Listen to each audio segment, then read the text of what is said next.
Good morning. This is Remila Ravindran welcoming you all to the second day of the orientation program on disaster management as a part of the audit course for the undergraduate students. A respected principal, Dr. K.L. Joy, Dr. Joby Thomas, Vice Principal, Dr. Father Martin Columbrith, and Dr. Sister Alfonsa Matthew, our Vice Principals, Dr. Father Anil George, Accuracy Coordinator, Dr. Brito Joseph, Dean of Science, Dr. Saju M.I., Coordinator of the course, and our beloved resource person of the day, Dr. S. Sreekumar, and my dear students. Hearty welcome to one and all to this event. Let's begin today's session by invoking the blessings of God. Let's close our eyes for a moment to seek His blessings.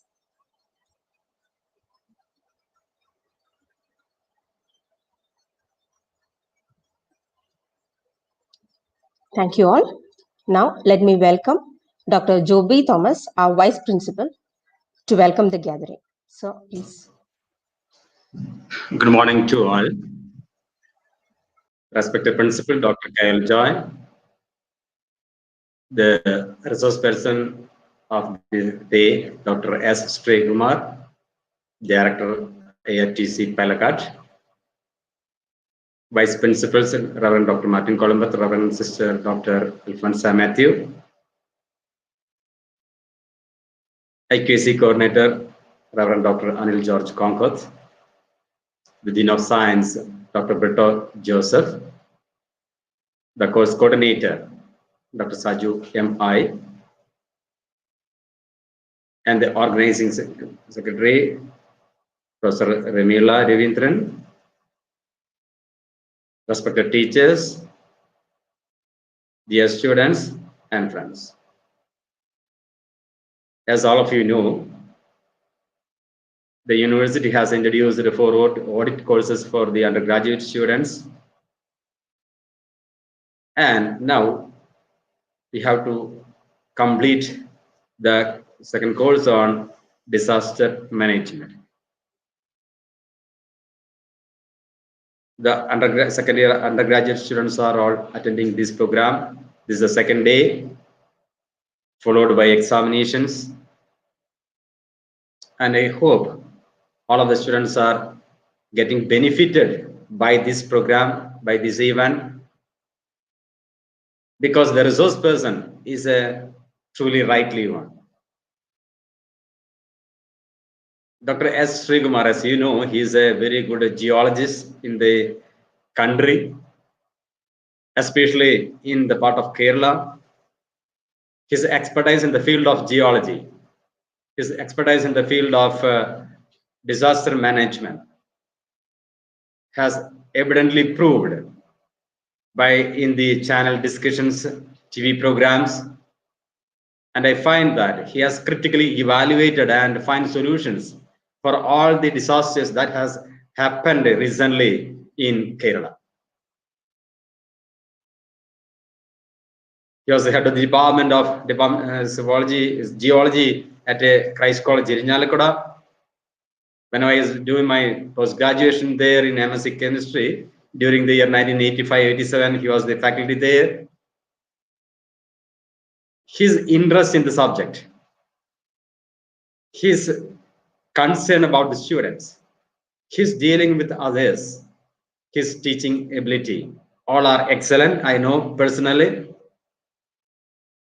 Now he is chairing the director position of IRTC Palakkad, and we are quite lucky to have Dr. Sreekumar for this event, who has wide knowledge and experience in this field, and also can present it very loose manner, very simple manner, which can be acceptable to all the participants. On behalf of St. Thomas College, Thrissur, I heartily welcome Dr. S. Sreekumar, the Director IRTC Palakkad, to the second day session of this program. I also welcome Dr. K.L. Joy, the Principal, the Vice Principals, the Dean of Science, who is taking much pain in this for conducting this program, Dr. Brito Joseph, and the IQAC of the college, especially the coordinator, Reverend Dr. Anil George Conkoth, Professor Remila Ravindran, who is co-bearing and controlling this session, and Dr. Saju M.I., who is the course coordinator of the audit programs in the campus, and also all the teachers to this event. And last, I welcome all the students who are attending this program, second day session.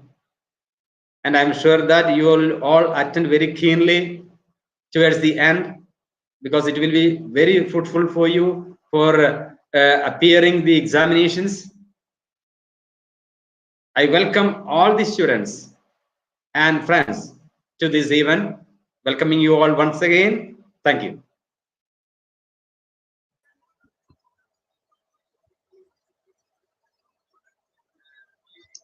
Thank you, sir. Now, before we begin with the event, I would like to share some details about your examinations. Your examinations is scheduled for 7th November 2020, and it will be conducted in 3 batches. The first batch will consist of students from the aided stream of the science subjects. The timing will be from 9 a.m. to 10 a.m. Students may log in 20 minutes prior to their scheduled time. The second batch will consist of students from the aided stream of commerce and science branches, and their timing will be from 10:30 to 11:30. The third batch will consist of students from the self-financing session, including the BVOC students, and their timing will be from 12 p.m. to 1 p.m. The exam will consist of 60 questions with a duration of 60 minutes. Now, I would like to show you a small demo of your exam.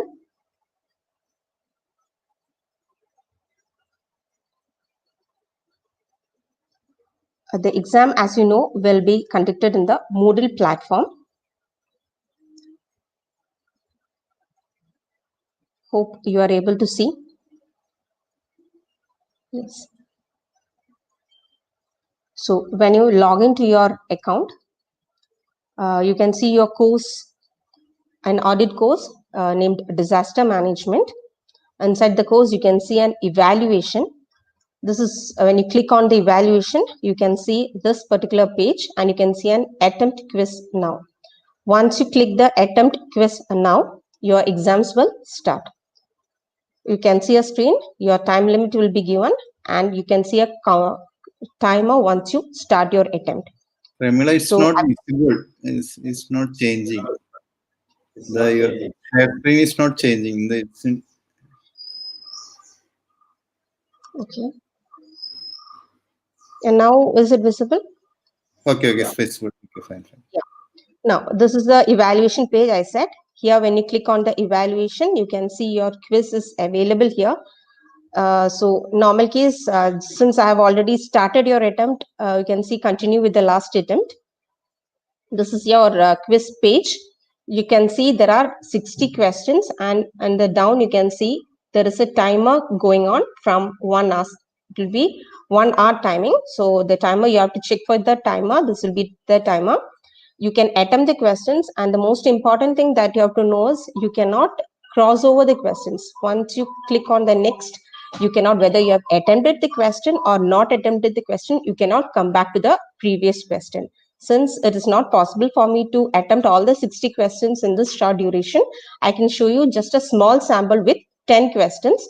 So this is how you'll be going. You can attempt your quiz, start your attempt. These are the questions. You can select your answers. I'm just going on to just show you the questions. You can see that here you can see the number of questions on the right, but you will not be able to choose any of the questions. And if I'm just going to finish my attempt. If I finish my attempt, I complete all my 10 questions. You can see which all questions have been attempted and which has not been attempted. But once you finish it, once you cross over a question, you cannot go back to any question. I cannot go back to any of the question. I'm trying to click it. You can see that you cannot go back to any of the questions. So you have to remember the timer, which should be visible there, and also you have to remember that you cannot go back to the previous questions even if you have not attempted the question. So once you're finished traversing through all the 60 questions, click to submit. You can see a pop-up box coming out. Submit and finish. Your attempt will be completed here. You cannot do more attempts, just single attempt will be permitted. And you can see here on the top, you can see that the quiz will close by this time.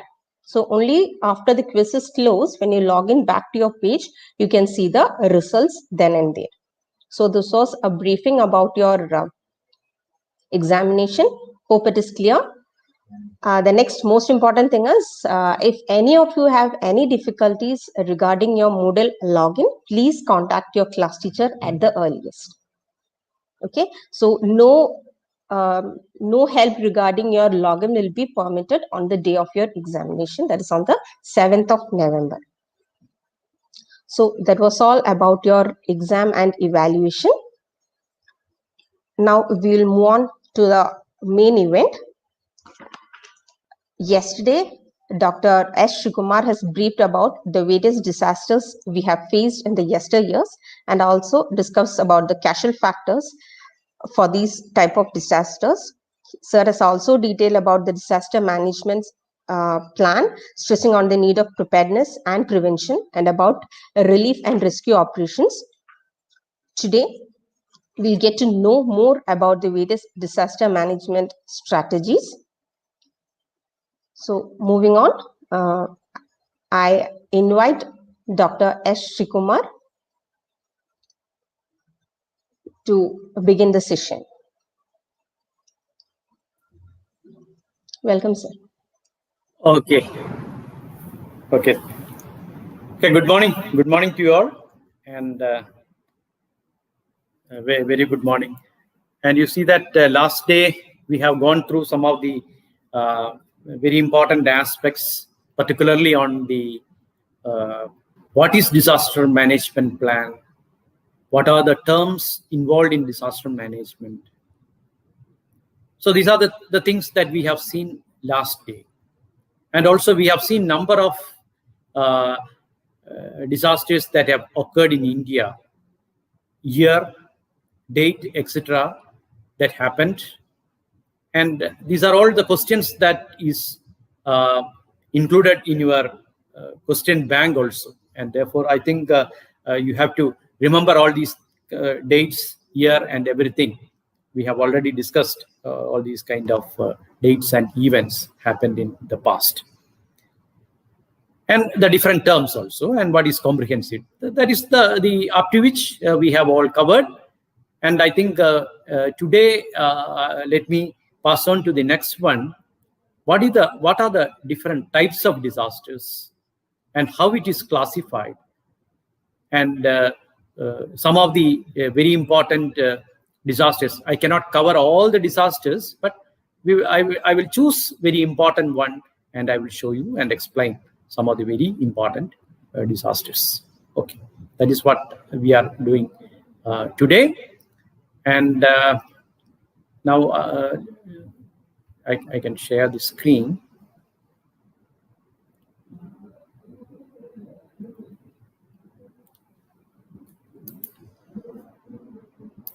Okay.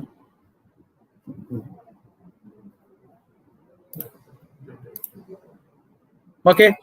Is it? Can you see? Can you see the slide? No, sir. Not yet. No. No, Nice. not yet.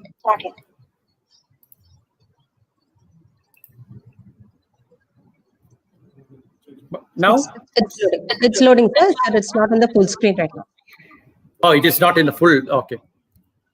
Now? Yes. It's fine, sir. It's fine. Okay. So these are the things that we have seen last day. You must know all these terms and also the, very important. This is also we have said that is the final. What is disaster management? We are trying to reduce the risk by increasing our capacity and reducing the vulnerability. That is our theme, fundamental theme in disaster management. And this is the institutional mechanism. And you see that this disaster management plan and disaster management act came into India in 2005. Remember the year 2005. And according to that, we have got the State Disaster Management Act, State Disaster Authority, then coming to the District Disaster Management and all. Okay. So these are the what are the different types of disasters? One is water and climate related disasters. Comes the flood and drainage and other kind of things. Then we have the cyclones. These are the tropical type like tornadoes and hurricane. Then that is then hailstorm, cloudburst, snow avalanches, heat and cold waves, thunder and lightning, sea erosion, drought. And these are all connected to water and climate change as a result of the climate change happening disasters. Then comes geohazards, that is geologically related. In that category includes earthquakes, landslides and mud flows, dam burst, dam failures, mine fires. You see that some of the fire can happen in mines like coal mines and etc. So that is all geologically related disasters. Then comes chemical, industrial, and nuclear related disasters. That is the chemical, due to the chemical leakage of the gases and other things, or explosion that can cause, or nuclear explosion can cause the disasters. Then comes the accident. Accidents, these are all man-made. And you see that the road and rail accidents, or the recent one that happened, that is the plane crash that happened recently.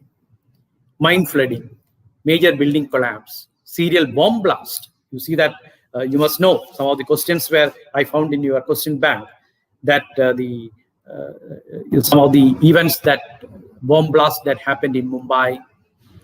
So the dates, year and that kind of thing you must know. Festival related disasters. You see that here in Kerala also we had a number of festival related disasters like associated with Shabarimala and also Thrissur Puram. Then urban fires, oil spill, village fires, boat capsizing. It's a very common one in Kerala. Boat capsizing. Then forest fires, electrical disasters and fires. Then comes the biological one, the pandemic that we are now facing. Biological disasters, Nipah and all comes under this, like the cattle epidemics, food poisoning, pest attacks like Mandari that happened in coconut trees in the past. All the biological disasters, epidemics comes under that one. And you see that as far as Kerala is concerned, we had the Nipah and also the monkey fever that happened in Wayanad and other region. So these are all biologically related disasters that can happen in India. And you see that when a disaster happens, who are in charge of that you must know. There are some nodal ministries and departments for disaster management. For example, natural disasters, who is in charge? It is the Agriculture Ministry. Then for air accident, it is civil aviation.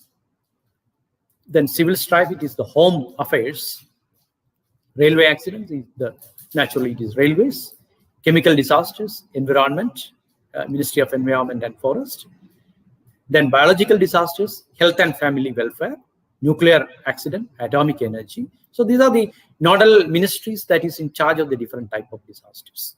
You know that we can generally classify the disasters as the natural disasters and the man-made disaster. If you take the bomb blast or the rail accidents or other things, they are not natural disasters, but they are all the accidents comes under the factory leakage. This comes under chemical disasters, all come under the man-made disasters. And as far as Kerala is concerned, Kerala is a small state, as you know. We have got the Western Ghats on the eastern part, and also the west coast. We have got 570 kilometer long coastline. You must remember all these kind of things. 570. Do you know what is the coastline of India? 5,700 kilometers. I have mentioned in the first initial 2 or 3 slides, I have mentioned all these things, and that is reflected in your question bank also. That is why I repeated. So 5,700 is for Kerala, I mean Indian coastline, and here we have in Kerala 570 kilometer, that is long stretch of Kerala. So the entire stretch of Kerala is prone to the entire stretch is prone to you see that this tsunami can happen in this area, then storms can happen in this area. Now the cyclones, surges can happen in this area. This is the Western Ghats where the landslides, flood, and other things can happen. So we have both on actually it's a small state, Kerala, where you see that this part is highly prone to landslides, flood, and other geohazards.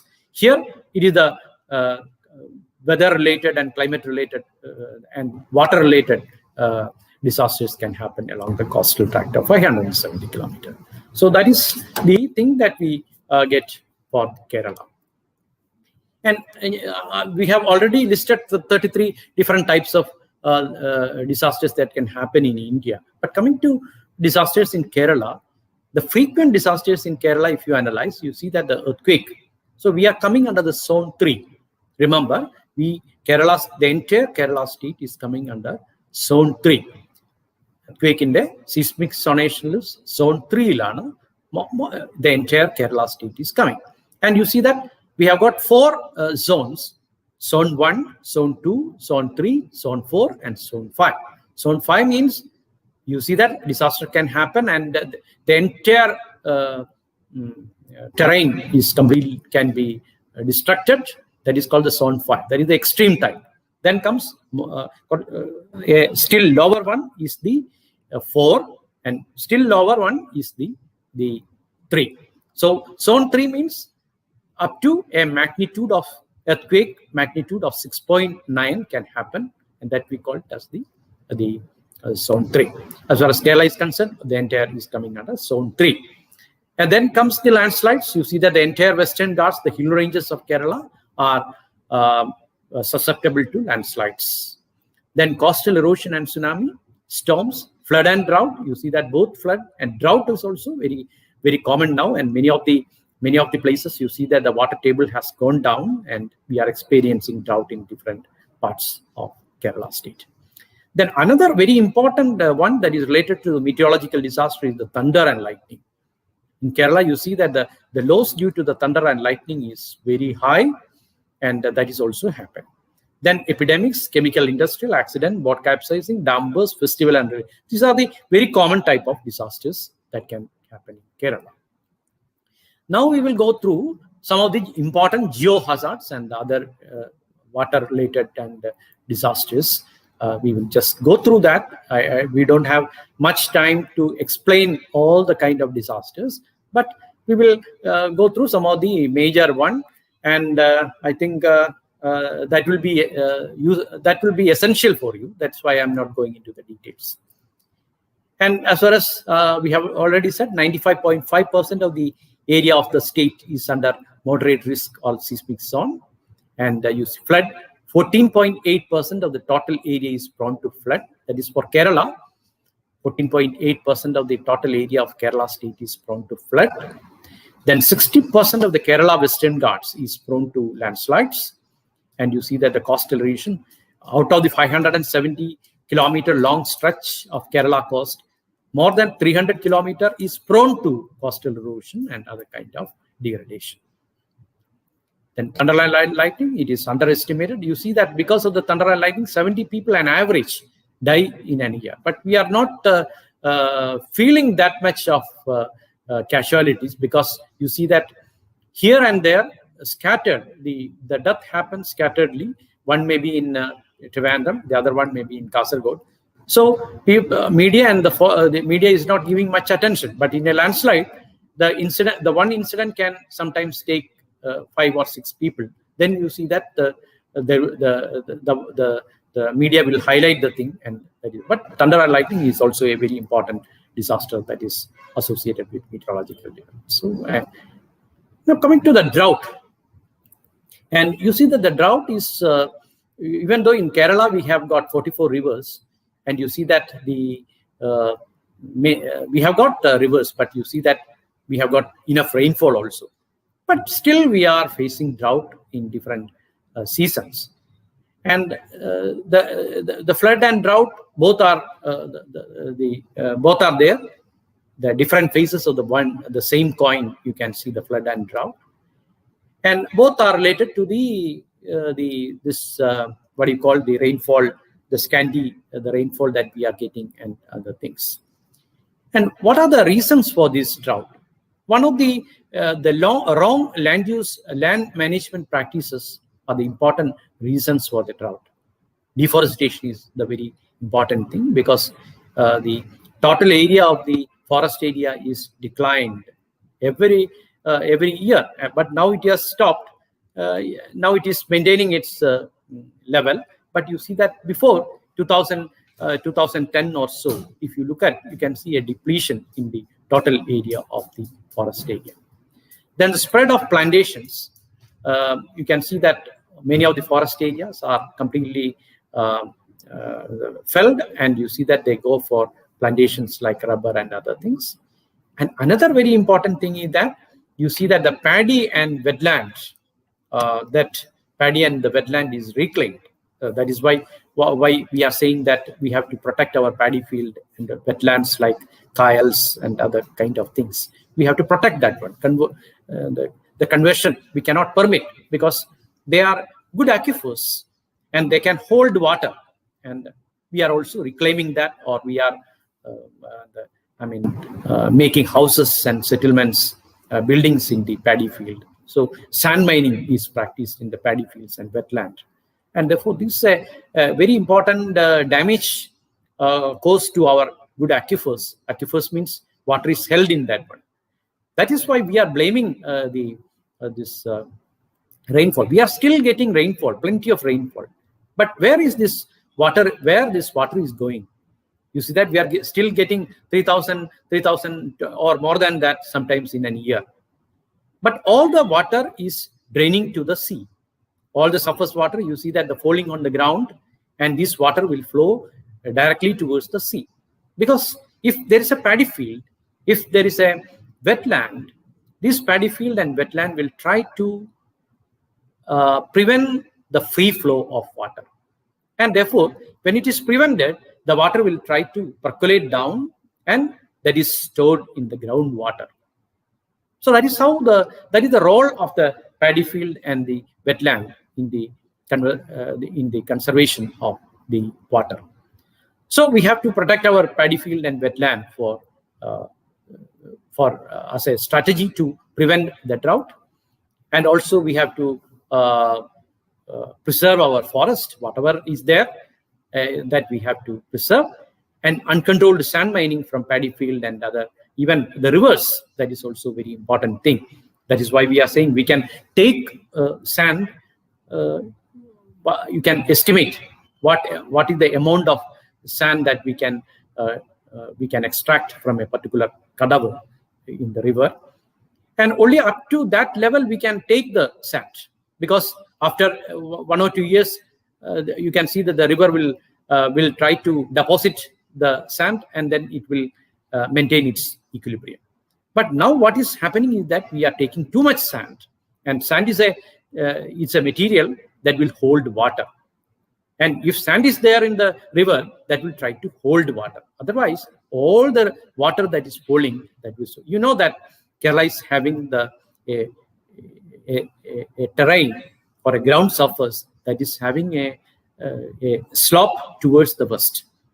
And that's a natural one. We cannot do anything, because whatever rain that is falling, if it is falling on a sloping ground, what happens? Definitely the rain falling on that one will flow, and that will going to the lowest elevation.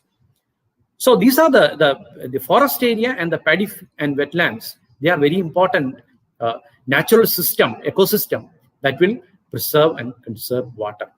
So we have to protect all these kind of things. But we are now, you see that we are degrading this kind of natural ecosystems. Now comes the cyclone. You see that we have already discussed the cyclone in the Arabian Sea is increasing day by day, and you see that there is chances of cyclone, more chances of cyclones in the coming years. Then chemical disasters also, when we look at, you can see the Peachy accident that happened in 1994, ammonium tanker that happened, leakage happened in Kozhikode, and so many fire incidents of endosulfan and Cochin, pollutants of major rivers like that due to the chemical disasters. Accidents, boat capsizing, 27 July 2002, Kumaragan. 38 people died in that boat capsizing, is again another disaster that happened.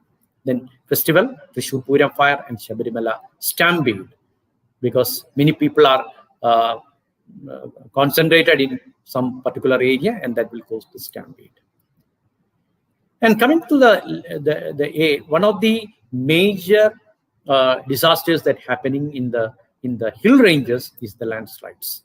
And landslide is only one technical term. Actually, we call that one as geologically, we call that one as a mass wasting.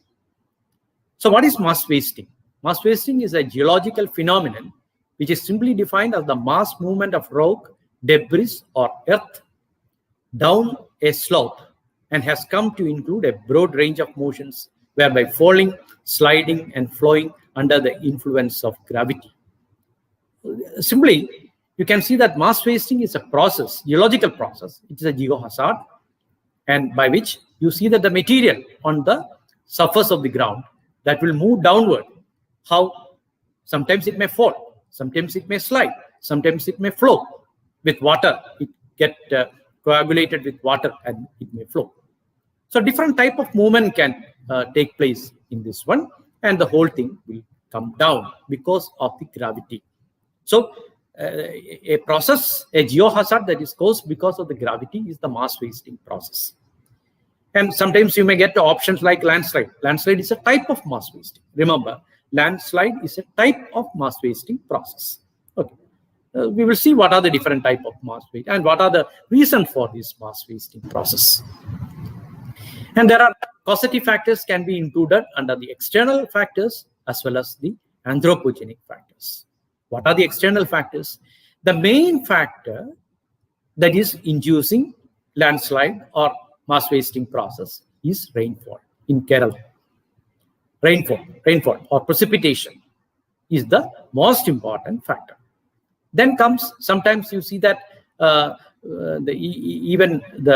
kind of earthquake that can also lead to some kind of landslides in Himalayas and also in some of the Uttar Pradesh area. You see that even a mass wasting can be produced because of an earthquake. So there are natural factors. These are all natural factors like earthquake or rainfall happening. These are all the factors that can induce landslides. Then you see that there are so many anthropogenic factors like deforestation, quarrying, then land use changes, road and other developmental projects. And all these are other anthropogenic factors that is causing the mass wasting process. So we can classify the factors. So there are some geological parameters are also included. So I will put all the geological parameters. So these geological parameters and other factors, that is the natural external factors like the rainfall, earthquake, then anthropogenic factors, all can sometimes lead to the different type of mass wasting process. So it is sometimes we cannot say that this is the only reason for the mass wasting process or landslide, but that may be due to a cumulative effect of different factors that will lead to the landslides and other activities. So you see that there's a major one that happened in 2013 in Uttarakhand disaster. Oh, it was terrific. You see that you might have seen some of the pictures of Uttarakhand disasters. And Uttarakhand is an area that is prone to landslides and flood from time immemorial. So it can happen. So there is no surprise in saying that about the Uttarakhand disaster. But it was devastating disaster that happened, and it is due to a cloud burst. And yesterday somebody asked me a question: what is cloud burst? So this cloud burst is a meteorological phenomenon that is happening in a certain geographical area, in a limited area. say 5 square kilometer area. Limited geographical area, and you see that the rain spell is for a short period of time, say 30 minutes or 1 hour. That may be the maximum duration of the rainfall, and the intensity may be up to say 100 millimeter or 10 centimeter may be the intensity of the amount of rainfall that is obtained. So when all these things comes together, then we call that one as a cloud burst. So this is a meteorological phenomenon, and cloudburst causes flood and landslide. See, that is the one. Yesterday, he was asking a question like that one. Cloudburst is a phenomenon, meteorological phenomenon, and that leads to landslides and the floods. So both phenomena that the weather-related events can take place as a result of the cloudburst. And when you feel the water that is coming from the cloudburst, you can see some a cold water, ice cold water also you will get because of the rain. So we can and you see what are I have told you that mass wasting is a general term. This is the one നമ്മൾ ഉരുൾപൊട്ടൽ എന്ന് നമ്മൾ സാധാരണ ഇവിടെ പറയുന്നത് ഇതാണ് ഇങ്ങനെയാണ് ഉരുൾപൊട്ടൽ നടക്കുന്നത്. And that is technically we call that one as a debris flow. So debris flow is a type of mass wasting process in which you can see that upper regolith, you can see the hard rock. You can see the hard rock. You see that this is the rock, and above this rock you will get 2 to 3 meter thick regolith or the weathered material. And when there is high rainfall, the water, so for a short period of time, the rainfall, water cannot move downwards. Lot of water is accumulated here. So a pore pressure develops at this interface. This is the hard rock because the water cannot move downwards. So a pore pressure is developed, and this pore pressure causes the movement of the material. That will take the material upward, just like a buoyant force will develop at this junction, and then the whole thing is uplifted. Then you know what is the reason? Because of the gravitational force that will come down. So this is debris flow. This is the ഉരുൾപൊട്ടൽ എന്ന് പറയുന്നത് ഇതാണ് debris flow. Okay. So this is another type of mass wasting process. We call that one as a rock fall. This is also very dangerous. You can see that big blocks of rocks, detached blocks of rock at the height at a higher elevation that can fall down, and it can cause damage to the house or the agricultural land and other things. So this is very common in Idiki and other hilly regions. And this is the one that happened in different parts of Thrissur, 2018. You can see the slab slide. You can see here, you can see the cracks develop, and some part of the ground has moved down. You will get a step-like terrace formed as a result of the movement of the material. So this is also because of the gravity, and therefore we call that one as a slab slide. And this is another one. This is a very common, interesting one that we see now. That is happened in Uputara, is in Idiki, where you see that the entire ground has moved down, and you can see a well-like structure is formed. It is not a previous well, but it's a well-like structure formed as a result of the subsidence. And how it happened? This subsidence, this is also a mass wasting process because the whole thing is moved vertically down. It is also because of the gravity. The movement is vertically down. That's the difference. Then you see that this is called as the subsidence. And the reason for this one is the process called as this is called you see that from below, you can see the very fine clay material is moving down. And this is called the piping. This is called the soil piping. And you see that small pipe-like structures are formed from the ground, underground, and the whole thing will move down to a different direction.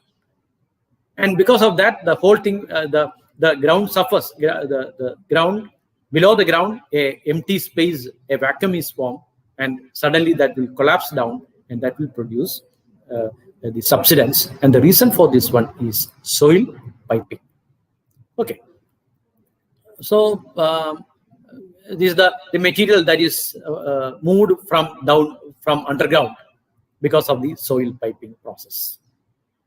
Then we have see that how before that there are two major other types of landslides. One is called the mass wasting process. One is called the creep, C-R-E-E-P, C-R-E-E-P, creep. Creep is the slowest movement.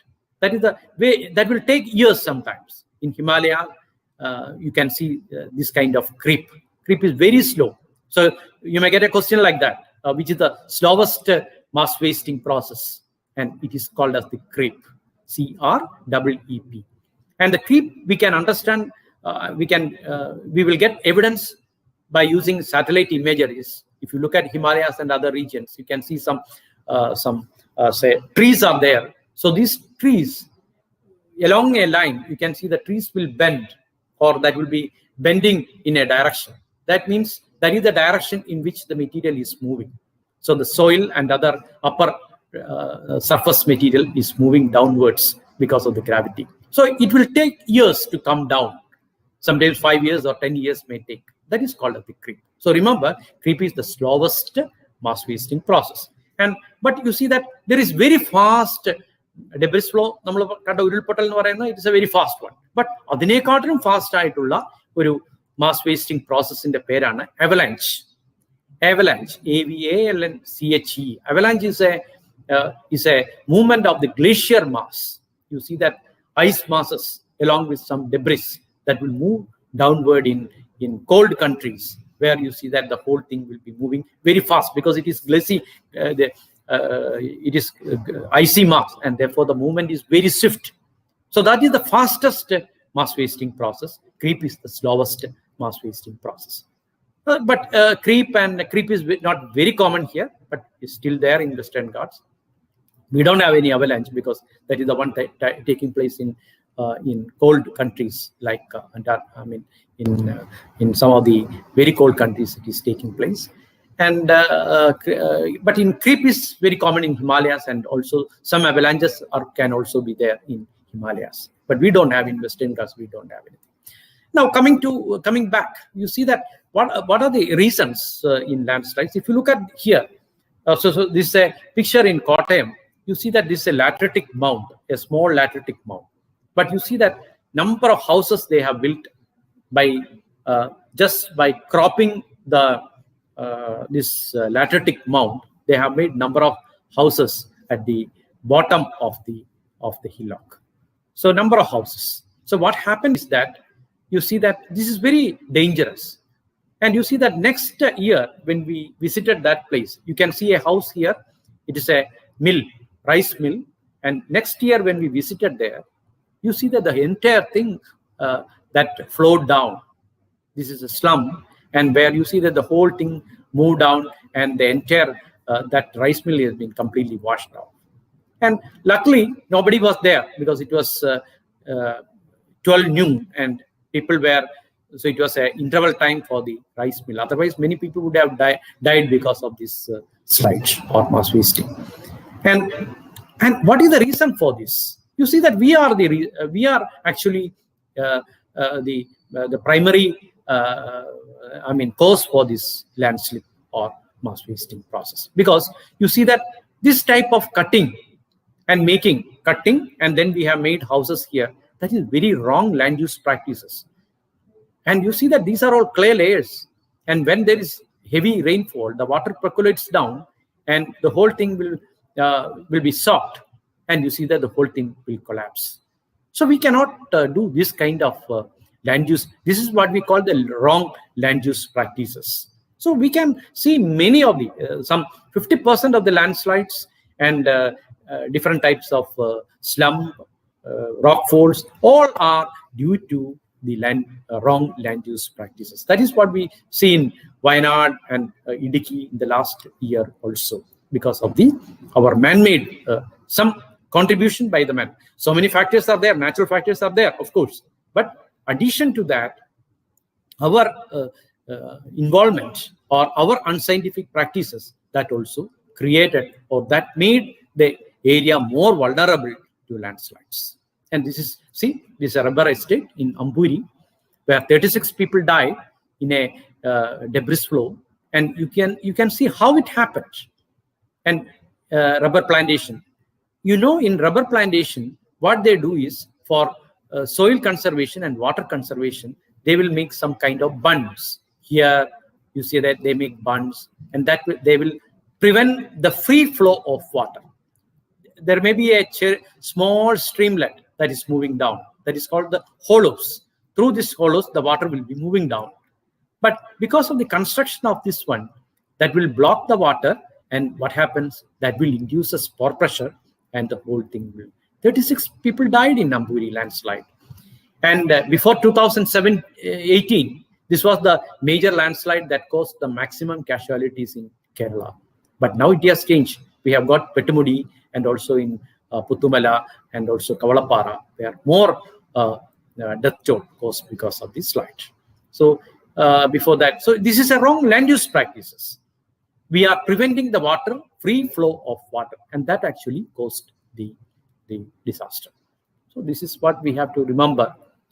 So what are the anthropogenic factors? So I have seen one picture of toe cutting, that is the unscientific cutting of the toe of the hillock, blockage of drains that we have seen, land use practices, even a road cutting in many of the Ghat regions now, because there is ecotourism. You see people make a number of roads, they cut the hillocks, number of roads are made, and that is wrongly with regard to the geological structures, and that will induce landslides. Then artificial loading of water on slopes. Because you might have heard of Marakuri. Marakuri and that is a type of strategy to protect the flow of water and prevent the water flow and cause the water to recharge in the aquifer. That is good. We can prevent water flow and go for Marakuri and other kind of structures or check dams.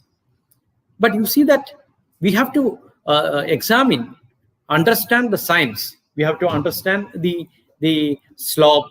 We have to understand the type of material, and then you make whether we can make a artificial, we can make a bund or a check dam or other kind of things.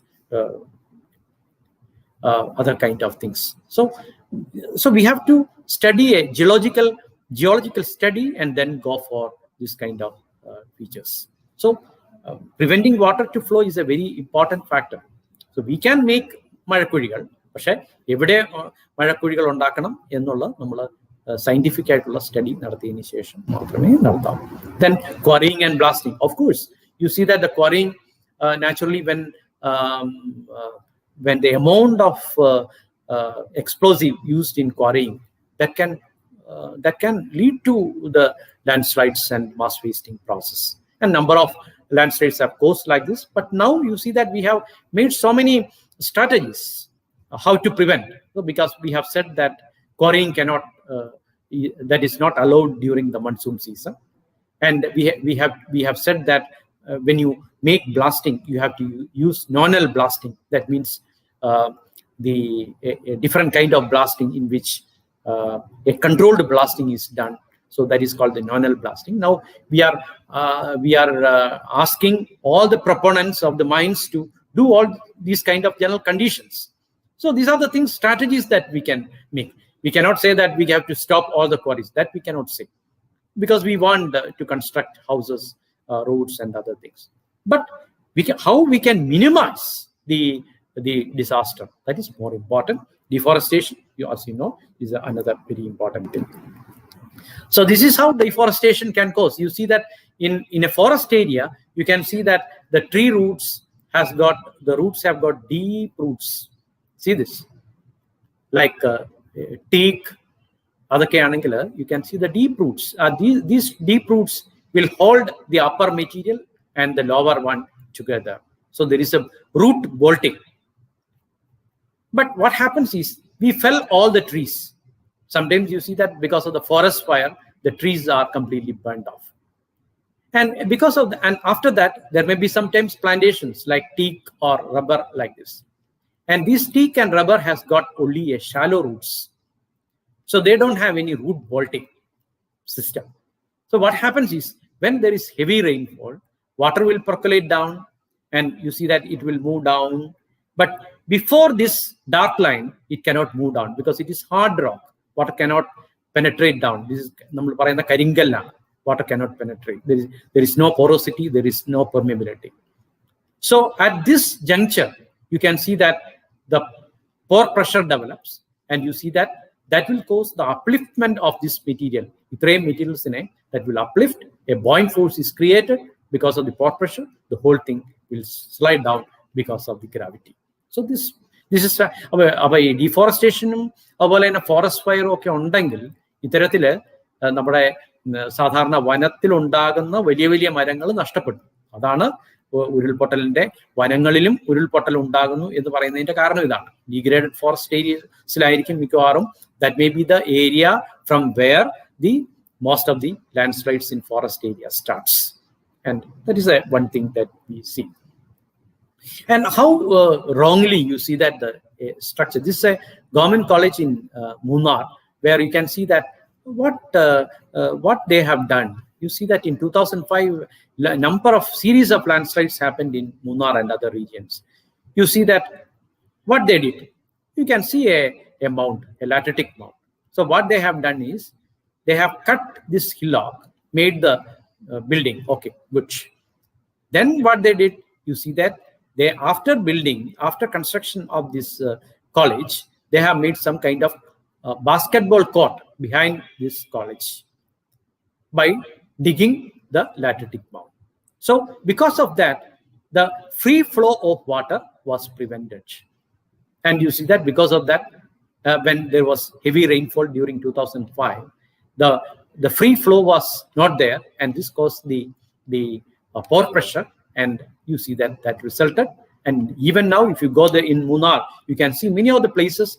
You can see the entire ground floor of the Munnar College is completely filled with the clay and other materials, and you see we cannot use that one. So this is wrong engineering practices that actually created this kind of. So what I want to stress is that there are so many the man-made factors or anthropogenic factors that is influencing these landslides. This is what I said, the degraded forest area where the landslides happens because of deforestation. And this is a Petimudi disaster. You can see it actually you can see that it started in a idana layangal ettavum thaale. You can see the layangal settlements undayirunna sthalangalana. Then we have the tea garden. Then over that there is a steep slope, and there you can see the forest and other things. And there you see that actually we believe that the slide happened somewhere here, that is in the tea forestation area, and it started sliding, and from after that you see that the entire thing that slided down and caused damage. And this is the aerial photographic picture you will get. This is the forest area, then the plantation, and then the settlements here. So this is a very steep slope, and here you can see that along this steep slope, here it started, and the whole thing slipped down and caused the maximum damage. So this is another illustration that we have made. You see that the tree, the Tela Totem, pore pressure develop chedu. You will get a lot of thickness for the soil, and therefore the water was held in these porous spaces. Excess water received. You see that 3 days rainfall when we take, it was more than 600 millimeter rainfall that happened in this area. So enough rainfall, water cannot move downwards. Then the whole thing was lifted, and it caused the damage in Petimudi. And this is a picture. Yesterday, somebody asked me, what is hazard zonation map? So this, you can see the hazard zonation map of Wayanad. We have identified the different hazard zones. High hazard zone, that is given in the red, medium hazard zone, low hazard zone, like that. We have identified different areas based upon the geological factors and the other factors. And we have made a hazard zonation map for landslides, not for all the disasters, but it is for landslides. So other things I have given, this is the spot green, these dots like pink and blue, they are all the landslides and mud slump that happened during 2019, that is given here. And you see that these are the hazard zonations that already we have marked and where we are expecting more landslides. Okay, so this is hazard zonation mapping based on this. Well, you can use GIS, geoinformatic information system, for doing this kind of hazard zonation mapping. And so what we see is that this hazard zonation mapping is very important in different kind of disasters, because that will give a picture. Based upon that, we can go for planning, what type of project we can implement in the hazard zones. So all these kind of things that we can say that can be planned according to the hazard zonation map available in this. Okay. So this is the one that. So this is about the landslides and other things. Now we come to the flood and drought conditions. And you see that when we talk about both these important hazards, weather-related disasters, flood and drought, you see that both are, the hydrological cycle, because you see that water that is falling down as precipitation, rainfall, that will try to, some part of the water will try to run off. That is called the runoff. That will move along the surface and that will lead to the ocean, Arabian Sea. As far as Kerala is concerned, that will lead to the Arabian Sea, because we have got a steep slope. And the some part of the rainfall that will move downwards, that we call it as the infiltration. And this is actually very important. This water that is infiltrated, that will go to the groundwater. And നമ്മൾ കിണറിലൊക്കെ വെള്ളം വേണമെങ്കിൽ ഈ infiltration എന്ന് പറയുന്ന rate കൂടണം, എങ്കിൽ മാത്രമേ നമുക്ക് വെള്ളം നമ്മുടെ അക്യുഫേഴ്സിലൊക്കെ, നമ്മുടെ കിണറുകളിലും ഒക്കെ നമുക്ക് വെള്ളം കിട്ടണമെങ്കിൽ ഈ ഇൻഫിൽട്രേഷൻ കൂടണം. നമുക്കിവിടെ എന്താ സംഭവിച്ചതെന്ന് വെച്ച് കഴിഞ്ഞാൽ, നമ്മൾ ഈ the infiltration rate has decreased, because infiltration rate കൂട്ടണമെങ്കിൽ we must have forest or we must have wetlands. ഇതൊക്കെ ഉണ്ടെങ്കിലേ നമുക്ക് ഈ ഇൻഫിൽട്രേഷൻ റേറ്റ് കൂടുതലായിട്ട് കിട്ടുള്ളൂ.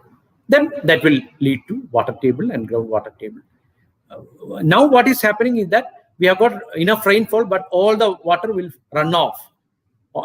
That is overland flow that will leads to the ocean. That is what happens.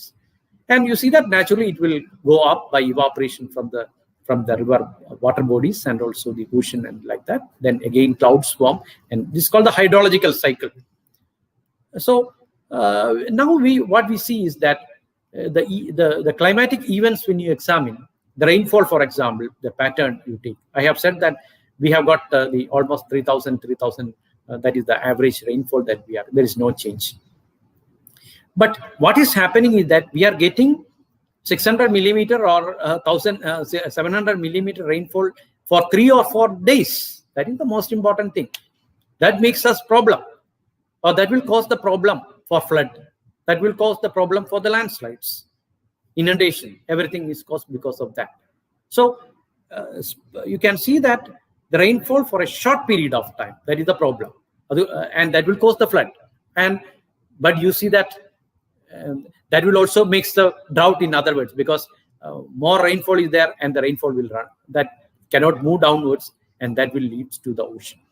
So all our rain, the water in the rivers, because we don't have much soil and all, and therefore the river get dried up, and that will, you can see that the water in the groundwater table also moves down. So that will lead to drought. So this hydrological cycle, the time taken, and you can see the speed at which the hydrological cycle works is very important in this present scenario, where global warming and climate change is happening. And this is what I see it's a paddy field. You see that how a paddy field will act as a good aquifer or retaining water. You can see this is the soil. Then you can see this is a soil layer. Then you will get some plastic clay. And below that clay layer, you will get sandy clay. Did you see this one? Sandy clay. And you see that this sandy clay is very important, because that can hold water when there is rainfall. That will preserve water. So during monsoon, this will preserve the sandy horizon will preserve water. Then during drought season, water from this aquifer or this sandy horizon will slowly move to our wells. That is how the water table in the our wells are maintained. Now what we are doing? Now what we are doing is we are digging like this, digging. We are removing all these kind of layers. We are taking this sandy layer for construction purpose. So what happens? We don't have any media to procure or to preserve our water. So this is what happening in different parts of Kerala and different areas. So you see that this is a clear picture how the sand is taken in a. This is a paddy field. This is not the hilly region, but you see that this is a paddy field. You can see the whole upper layer. This is the sandy layer. It was there. That also they have taken. This is a paddy field. So under this situation, all the rainwater, we cannot store water. So that is the problem. And we are saying that sand mining should be controlled in rivers and also in the paddy field. And this is a infiltration rate in paddy fields. You can just, this is not very relevant for you, but you can see about 2 crores of liter per hectare is preserved in the paddy fields. Just remember, 2 crore liters of water is preserved per hectare in paddy fields. So you can just see. So we are paying, so for a liter of water in a bottle, we are paying 15 rupees or 20 rupees. And you see that how our natural ecosystem like paddy fields and other things conserve water. But we are destroying that one.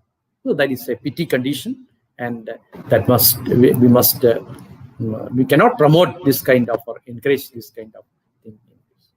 And this shows how our yes, this is the you can see that the total decline in our paddy field area for the year 1960, 70, like that. You can see that when we reach 2016, our total paddy field area in Kerala is just see 8.74 in 1970. Now it has declined to 2 point something.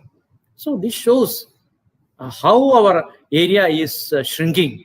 Our paddy field is shrinking, and the chances of preserving water is also decreasing. So this is a very, very, very, very threatening factor that we get in this one. So when we talk about the floods and other kind of things, you see that we have a very important flood type that is happening now in urban areas. That is the places like Thrissur in our places, and also in Trivandrum. If you look at, that is the place where railway station and bus stations are seen. There you can see flash flood are there. And what is the reason for this flash flood? That is called the flash flood. That will remain for 1 or 2 days, but that can make a lot of nuisance because the train cannot resume their activity. The buses cannot ply. So a lot of problem with that. So this kind of urban flooding is very common now. And what is the reason for that? If you look at this, you can see that it is mainly because of the drainage problem, the blockage of drains. And that is why it is called the Operation Ananda in Trivandrum, where the Tambanur was flooding every year. So with the help of the satellite imageries and historical record, they could find some kind of tunnel was there from that area to the sea, connecting, because to drain water during the time of the kings, the rule of when the kings were ruling that area. But now when we examine, the whole drainage was blocked under the ground, and they tried to desilt, siltation. All the silt were removed. Clearly, you see that the water suddenly tried to drain from that area, and you see that the flash flood were they could reduce the flash flood in that area. In Thrissur also, we know that many of the places flash flood is because of the construction. Many of the paddy fields are filled, and then we went for construction. Buildings came up. In Chennai flood that happened yesterday, we have shown that one year and all. So in Chennai, we never expected Chennai that type of flood can happen. That is because of the heavy rain for a short period of time. 1 week or so, the rainfall was very heavy. So this kind of unexpected rainfall that causes the urban flood and the flash floods in many cases. So we must be very vigilant in this. So another thing that we see is because of the decline in the water table level. You see that, you can see the picture here. Along the coastal tract, you can see the water table. This is the water table. This is the fresh water. Because we have got the groundwater, and therefore this is the fresh water layer on the land area. And this is the sea, and you can see the sea level. And you see that what happens is when this water table moves down, when it lowers, you can see there is a tendency for the seawater to ingress into this fresh water. And this is only because of the density difference. This fresh water is seen at the top, and you can see the seawater remaining down. But whenever the water table level drops, you can, in the aquifers here along the coastal tract, you see that the saline water can intrude in this one. This is called the saline water intrusion. So in drought area, so I am treating the drought and the flood as a almost the same thing that can happen because of the lack of water and other things. So the drought is mainly because the drought can cause this kind of saline water intrusion along the coastal areas because of the water table drought. And when we talk about this is a very important threat in the coastal aquifers like Kochi, Alleppey, Cherthala, and also in parts of Thrissur. In some of the areas we have this kind of Kodungalur area, Riyadh and all area. We have got the chances of saline water intrusion. So this is because of we have to keep our water table up. For that, we have to conserve our water. That is the only strategy by which we can prevent the drought situation. And once you preserve that one, you see that the saline water intrusion can also be prevented. So when we talk about the drought, what is the reason for that? And you see that one of the main reason is that you see that the monsoon rainfall. We are getting southwest monsoon and northeast monsoon. When there is scanty in rainfall, naturally the drought can come up. And then another reason for the drought is the low moisture retention of soil. Very low moisture retention of the soil. That depends on the quality of the soil. So for that you see that one of the things that we use in IRTC is that to make the soil more porous and permeable, we use coir pith. This coir pith can increase the porosity and permeability of the soil, and that can hold, and because of that, they can retain water moisture. So in our soil, what is happening, because there is a low moisture retention, so that makes big problem for agriculture and other kind of things. So drought is the main impact of the drought is rainfall. നമ്മളെ drought എന്ന് പറയണമെങ്കിൽ ശരിക്കും rainfall less than 75%. നമുക്ക് നോർമലായിട്ട് കിട്ടുന്ന റെയിൻഫോളിനെക്കാട്ടിലും 75% rainfall കുറയുകയാണെങ്കിൽ we call that one as a drought situation. In Kerala, we have experienced 2012, 2006. In many years, we have experienced in some parts drought because it was less than 75% normal rainfall. Then you can see that during drought situation, the lakes and water springs disappears. You cannot see the spring that is flowing. The water level in the surface, the rivers that will drop down. Lakes will dry up because of the drought, and also the crop, because of the soil moisture is not there. The crops, agriculture crops, will be affected, and that is also impact due to the drought situation. So the drought can be classified into 3 types. One is called the meteorological drought. One type of drought. That is because that is purely depending upon the rainfall. That is called the meteorological drought. Second one is called the hydrological drought. Hydrological drought means it is the water sources become dry. That is called the hydrological drought. Well, lakes, surface water, when they get dried up, we call that one as a hydrological drought. And the third category of drought, we call it as a agricultural drought. When the crop yield is reduced because there is no soil retention, we call it as a agricultural drought. So we can classify technically, as far as you are concerned, you must know what are the three different types of the droughts. One is the meteorological drought because scanty rainfall. Second one is hydrological, right, because of the drying of lakes and water scarcity in different water bodies. Then agricultural drought because there is no soil moisture and the crop yield is less. So these are the different types of things that we get. So then that will lead to the saline intrusion and other kind of things. Okay. Now coming to, do you want to have a discussion now? Hello?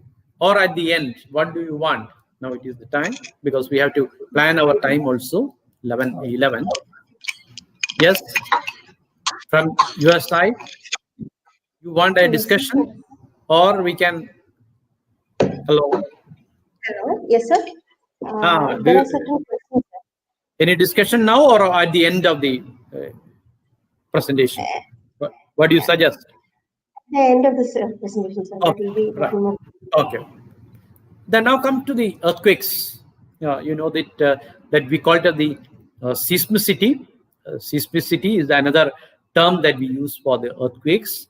And you see that the earthquakes are, as far as Kerala is concerned, we don't have much bigger earthquakes, but smaller earthquake tremors we have experienced in the past. In Thrissur, we had, with the epicenter focus. So the point where the earthquake occurs is called as the focus. The point where the earthquake starts is called as the focus. And where the effect of the earthquake, maximum destruction happens, that part is called as the epicenter. So focus is sometimes 2 kilometers below the ground, or it may be 1 kilometer below the ground. So like that, you can see the depth of the focus, where the earthquake wave originates is called as the focus. And other depth vary cheyum pala earthquake.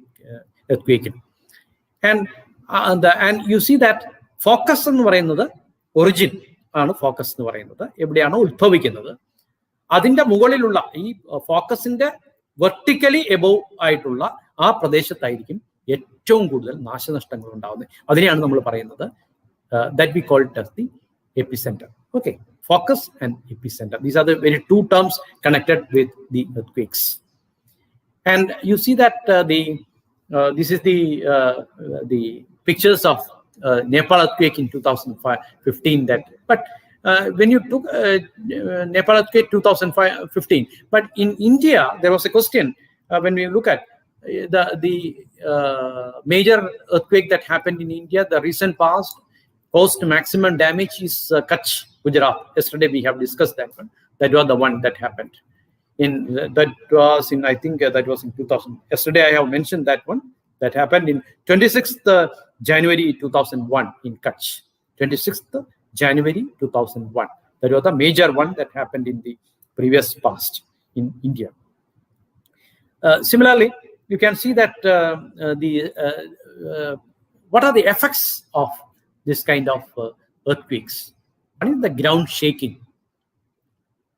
And because of the ground shaking, sometimes in steep area, particularly when there is rainfall, you can see the landslide can happen.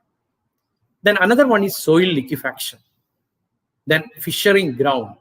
What are the indications that we have seen during the landslides? All these kind of things can be seen during the earthquake or seismic time also. Soil liquefaction means you can see sometimes you can see the very soft type of soil below the ground that can flow like a liquid. അപ്പോൾ നമ്മുടെ ചിലപ്പോൾ ഒരു വീട് കാണും, അല്ലെങ്കിൽ നമ്മുടെ ഒരു town കാണും. അങ്ങനെ പല ഫോറിൻ കൺട്രീസിലും ഉണ്ടായിട്ടുണ്ട്. ഒരു ടൗൺ ഉണ്ട്, ആ ടൗണിന്റെ ഒരു ഹാർബർ ഉണ്ടായിരുന്നു, ഒരു ഷിപ്പ് ഹാർബർ. അപ്പോൾ ഈ ഹാർബർ അവർ മണ്ണിട്ട് നികത്തി. അങ്ങനെ മണ്ണിട്ട് നികത്തിയിട്ട് അവിടെ they have made a township. And you see that these are the areas where Japan, that area, and you see that അവിടെ എന്ത് പറ്റിയെന്ന് കഴിഞ്ഞാൽ പെട്ടെന്ന് earthquake ഉണ്ടായി. earthquake ഉണ്ടായി കഴിഞ്ഞപ്പോൾ താഴത്തെ മണ്ണ് വളരെ ഫ്രജൈൽ ആയതുകൊണ്ട് that the entire soil, because of the stress, കാരണം ഒരു പ്രഷർ വരികയാണ് അവിടെ, because of the seismic effect, because of that stress, the entire soil that moved away as a liquid that flowed away. അപ്പോൾ അവിടെയുള്ള building എല്ലാം collapse ആയി പോയി.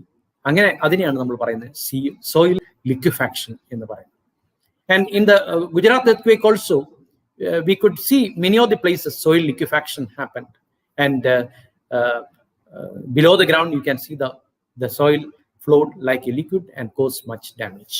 And ground can be fissured. And you see the river that is flowing, that can sometimes change its direction of flow. ഇപ്പൊ ഈസ്റ്റിലോട്ട് പോകേണ്ട, ഈസ്റ്റിൽ ഒഴുകിക്കൊണ്ടിരിക്കുന്ന ഒരു പുഴ ചിലപ്പം അത് നോർത്തിലേക്ക് തിരിഞ്ഞു പോകാം. അങ്ങനെ ഒരു ഡൈവേർഷൻ ഉണ്ടാകുന്നു. ചിലപ്പം വാട്ടർഫോൾസ് പുതിയതുണ്ടാവാം, ചിലത് ഡിസപ്പിയർ ചെയ്യാം. ആൻഡ് ഇതൊക്കെ ഈ നമ്മുടെ എർത്ത്ക്വേക്കിന്റെ ഭാഗമായിട്ടുണ്ടാകുന്ന എഫക്റ്റുകളാണ്. And you see that the flood ഉണ്ടാവാം, ചിലപ്പം ഫയർ ഹസാർഡ്സ് ഉണ്ടാവാം. പലപ്പോഴും ഫയർ ഹസാർഡ്സ് ഉണ്ടാവും. അത് കുറച്ചൊക്കെ കുറ്റം നമ്മളുടെയും കൂടാണ്. And sometimes the earthquake can create tsunami also. And most of the, if you look at the tsunami in the world, the history of the tsunami in the world, you can see that majority of the tsunami are caused because of this earthquakes due to plate tectonic movement. And plate tectonic movement, as you know, there are so many plates, and this plate movement can cause the earthquake. Earthquakes are mainly because of these plate tectonic movements, main cause. And this is the one effect. You see that how the building have been collapsed, and because of the earthquake nothing will happen actually. Casualty won't happen. But how the casualty is caused? Because of the collapse of the building, collapse of the bridges, collapse of the dams. So this kind of engineering structures that may collapse, and that lead to the different kind of disasters. So that is how earthquake become dangerous for the people. And this is the Gujarat earthquake. You can see the soft building have been collapsed. And you see that കഴിഞ്ഞ ദിവസം നമ്മൾ പറഞ്ഞു എന്താണ് rescue operation.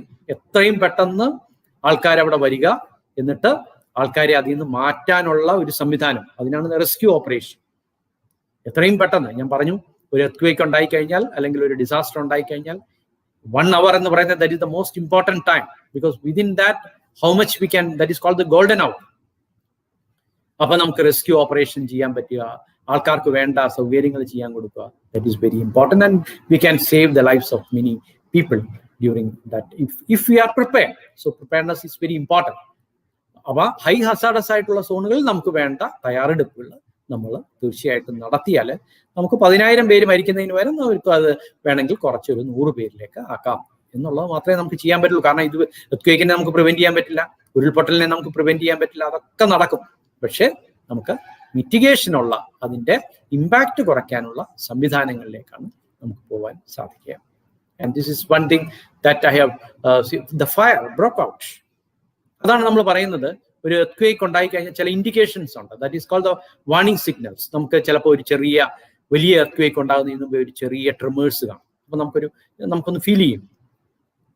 അങ്ങനെ നമ്മളൊരു എന്തെങ്കിലും ഒരു ചെറിയ foreshock, they are called the foreshocks, FORESHOCKS, foreshock, വലിയ ഷോക്കിന് മുമ്പേ കിട്ടുന്ന ചെറിയ ഷോക്കുകൾ. ഈ ഷോക്കുകൾ നമുക്ക് ഐഡന്റിഫൈ ചെയ്യാൻ പറ്റുമെങ്കിൽ, നമുക്ക് തിരിച്ചറിയാൻ പറ്റുകയാണെങ്കിൽ നമ്മൾ പ്രിക്കോഷൻ എടുക്കുക. നമ്മളൊരു മൾട്ടി സ്റ്റോറി ആണെന്ന് വിചാരിക്കുക. അങ്ങനെയാണെങ്കിൽ നമുക്കിങ്ങനെ ഫോർ ഷോക്ക് കിട്ടുകയാണെങ്കിൽ നമ്മൾ എന്ത് ചെയ്യണം എന്ന് നമ്മൾ അറിഞ്ഞിരിക്കണം. ഫോറിൻ കൺട്രീസിലൊക്കെ എർത്ത്ക്വേക്ക് സാധ്യത വളരെ കൂടിയ രാജ്യങ്ങളിലൊക്കെ, ഇപ്പം ജർമ്മനിയിലാണെങ്കിലും ജപ്പാനിലാണെങ്കിലും അങ്ങനെയുള്ള അമേരിക്കയിലാണെങ്കിലും ഒക്കെ ഇത്തരം സാധ്യതയുള്ള പ്രദേശങ്ങളിൽ ജനങ്ങൾ വളരെ അവെയറാണ്. ഈ ഫോർ ഷോക്ക് ഒക്കെ ഉണ്ടെങ്കിൽ എന്താണ് ചെയ്യേണ്ടത് എന്ന് അവർക്ക് കൃത്യമായിട്ട് നിർദ്ദേശങ്ങളുണ്ട്, അതനുസരിച്ച് അവർ ചെയ്യും. അപ്പൊ നമ്മളെപ്പോഴും ഒരു മൾട്ടി സ്റ്റോറി ബിൽഡിങ്ങിലാണെങ്കിൽ എർത്ത്ക്വേക്കിന്റെ ഒരു ട്രിമർ ആദ്യം കിട്ടുകയാണെങ്കിൽ നമ്മൾ ഓടി ആ മൾട്ടി സ്റ്റോറി ബിൽഡിങ്ങിൽ നിന്ന് താഴേക്ക് നമ്മുടെ സ്റ്റെയർ കേസ് വഴി ഇറങ്ങി പോകാമെന്ന് പറഞ്ഞാൽ അത് വിട്ടുത്തോണം. That is wrong. നമ്മൾ അവിടെ തന്നെ റിമെയിൻ ചെയ്യാൻ. അതിനുവേണ്ടിയുള്ള ചില ഇതുണ്ട്, എവിടെ നിൽക്കണം എന്നൊക്കെ ഉണ്ട്. അതിൻ്റെ കോർണറുകളിൽ, നമ്മുടെ റൂമിൻ്റെ കോർണറുകളിലൊന്നും നിൽക്കരുത്. അല്ലെങ്കിൽ ഈ ഗ്ലാസ് പെയിൻസ് ഉള്ള സ്ഥലങ്ങളിൽ നിന്ന് മാറി നമ്മൾ നിൽക്കണം. കാരണം നമുക്കത് കുറയ്ക്കാനുള്ള, അല്ലെങ്കിൽ വലിയ ഏതെങ്കിലും ടേബിളൊക്കെ ഉണ്ടെങ്കിൽ അതിൻ്റെ അടിയിൽ നമ്മൾ ഇരിക്കുക. ഇതൊക്കെയാണ് നമുക്ക് ചെയ്യാൻ പറ്റുന്നത്. അപ്പൊ ഇതൊരു അവയർനെസ്സിന്റെ ഒരു വലിയ ഇമ്പോർട്ടൻസ് അതിനകത്തുണ്ട്. People must know what is the response. നമ്മൾ ഇന്നലെ പറഞ്ഞു, കഴിഞ്ഞ ദിവസം പറഞ്ഞു, respond, how to respond. So നമ്മൾ പെട്ടെന്ന് കയറി തലയണ ഒക്കെ എടുത്ത് തലയിലൊക്കെ വെച്ചിട്ട് നമ്മളൊരു ടേബിളിന്റെ അടിയിലോട്ട് ഒളിച്ചിരിക്കുക. അപ്പോൾ that is very important. Sometimes we can survive. And the fire, നമ്മളൊരു ചെറിയ ട്രിമ്മർ കിട്ടുകയാണെങ്കിൽ നമ്മളെല്ലാം ഓടിപ്പോയി നമ്മുടെ മെയിൻ ഫ്യൂസ് അത് ഓഫ് ചെയ്യുക. നമ്മുടെ അടുക്കളയിലുള്ള ഗ്യാസിന്റെ സിലിണ്ടർ നമ്മൾ ക്ലോസ് ചെയ്യുക. That is they are all very important in A prawn area. People must know that. കാരണം പലപ്പോഴും നിങ്ങൾക്കറിയാം, ഇത്തരത്തിലുള്ള ഇപ്പം കാണുന്ന തരത്തിലുള്ള ഫയർ ഉണ്ടായിരിക്കുന്നത് ഈ കിച്ചണുകളിൽ നിന്നുള്ള ഗ്യാസ് കണക്ഷൻ അത് ലീക്ക് ഉണ്ടായിട്ടും അല്ലെങ്കിൽ ഷോർട്ട് സർക്യൂട്ട് ഉണ്ടാകുകയും ചെയ്യുമ്പം വലിയ തീ പിടിക്കുകയും ആ ടൗൺഷിപ്പ് വരെ, നമ്മൾ കാനഡയിലൊക്കെ ചില സ്ഥലങ്ങളിൽ പോയപ്പോൾ ഒരു ടൗൺഷിപ്പ് തന്നെ കംപ്ലീറ്റ് ആയിട്ട് ബേൺഡ് ആണ് ബിക്കോസ് ഓഫ് ദി എർത്ത്. അത് പ്രൈമറി എഫക്റ്റ് അല്ല earth, that's A secondary effect. അത് നമ്മുടെ കിച്ചണിലെയൊക്കെ ഗ്യാസ് ലീക്ക് ചെയ്യുകയും ഷോർട്ട് സർക്യൂട്ട് ഉണ്ടാകുകയും ചെയ്തപ്പം തീ കത്തി അത് വലിയ തരത്തിലുള്ള ഡിസാസ്റ്ററിലേക്ക് മാറിയതായിട്ട് നമുക്ക് കാണാം.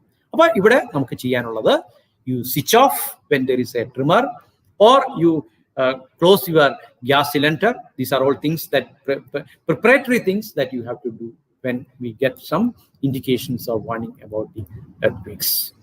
And this is how you see that the entire the thing has been collapsed, and you see that this can happen because of the disaster of the earthquakes.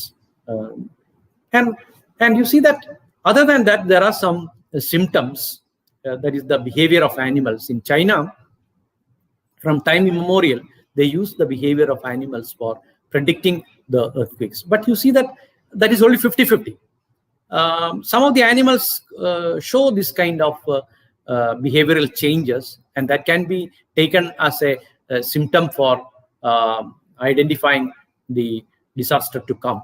But you see that always the behavior cannot be taken as a criteria for identifying, or we can treat as a symptom for disaster. So that can be 50-50. That's all, the behavior of animals. But scientifically, when we take radioactive radon gas in spring water increase, that's a scientific one. That is, if you are monitoring the water in a spring, you can see the radon gas content, active radon gas, that usually that will show a increase in spring water. So that also we cannot expect everywhere. We cannot expect, and we cannot monitor. So these are all things we cannot depend fully. Then you see that primary and secondary wave ratio decreases before the earthquake. If P and S waves are coming, number of waves are coming in the earth every moment of time. Now, at the moment I am talking, you see that hundreds of seismic waves are hitting on the ground. But we are not knowing, because they are all minor seismic waves with the intensity 1 or 1.5 or less than 1, etc. So if you measure the primary wave and secondary wave coming in by using seismograph. Seismograph is the instrument that is used to measure the seismic wave. Seismograph is the instrument. So this seismograph that will pick up the primary and secondary waves, and their ratio decreases before an earthquake happens. That can be treated as a symptom, or a what do you call that we can measure. If you can measure, you can make the prediction. Then electrical resistivity of water decreases before the earthquake. If you measure that one, that also shows decrease. Then the force shocks, I said, some kind of force shocks. Then helium argon ratio, also very important. That also gives. So there are some scientific methods, but we cannot depend upon that, and we cannot go and monitor all these kind of things everywhere. That is very difficult, and some of the places we can do this thing, that's all. And that is the limitation for the prediction and other things. So what we do is, we are not going for prediction. All the scientists have almost failed in predicting 100% correctly or 80% correctly. So we go for engineering structures. Yesterday, last day when we introduced the subject, I said, do you remember? I don't know. In earthquake-prone areas, we can build houses. Typical houses can be constructed. This is the model given by the Indian Institute of Technology, Roorkee. So what type of building? Light roofed houses. So you can see I am not able to explain all these things because it is civil engineering part. So you can see some of the models. And even the shape of the building is very important. The square or circular type, shape of the houses, that is very resistant to earthquake, seismic shock. So we have made so many houses in Gujarat after the earthquake. Latur also we have made houses. You see the shape of the houses. It is either it is squarish or round in shape. So that is the shape is very important in resisting the seismic shock. But if you make the L shape or H shape for the houses, that is very dangerous and that can collapse when the earthquake happens. So engineering, so you see that. So you can see the rectangular type. This is not advisable in a high hazardous zones like zone 5. We cannot do this kind of building. You can do this. You can make partitions. You made it into square shapes and make partitions. Then it will be stable. This is advisable. This is not advisable. And we can make pillars. So usually we have to make 5 to 10%, depending upon the terrain. We have to invest 5 to 10% more if you want to make a earthquake-resistant building, and also the very light roofed houses in a earthquake-prone area. So this is not advisable. H shape, this is but advisable. T shape, that is not advisable. L shape, not advisable in a high hazardous zones. So this is very important. So what we can do is we can do the type of construction. What type of construction? How we can make the houses in a earthquake-prone area? That is very important. And what we are doing now are giving emphasis for this kind of engineering structures. Provide support to long wall, continuous foundation. Continuous foundation is important in earthquake-prone areas. So these are some of the things that you can do during earthquake. What you have to do? All the citizens in a high seismic hazard area must know this one. What you have to do during, what you don't do, do's and don'ts. Strictly follow the building codes. And I have already said building codes is very important. Proper structural design. So suppose in some of the places you can see multi-story building, and they make some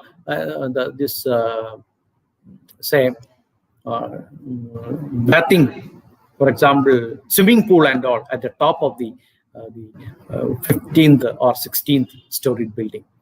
You know that this is very dangerous in a high hazardous seismic prone area, because that won't stabilize when there is seismic shock. You see that the building cannot thrive in such situation. So the structural design is very important.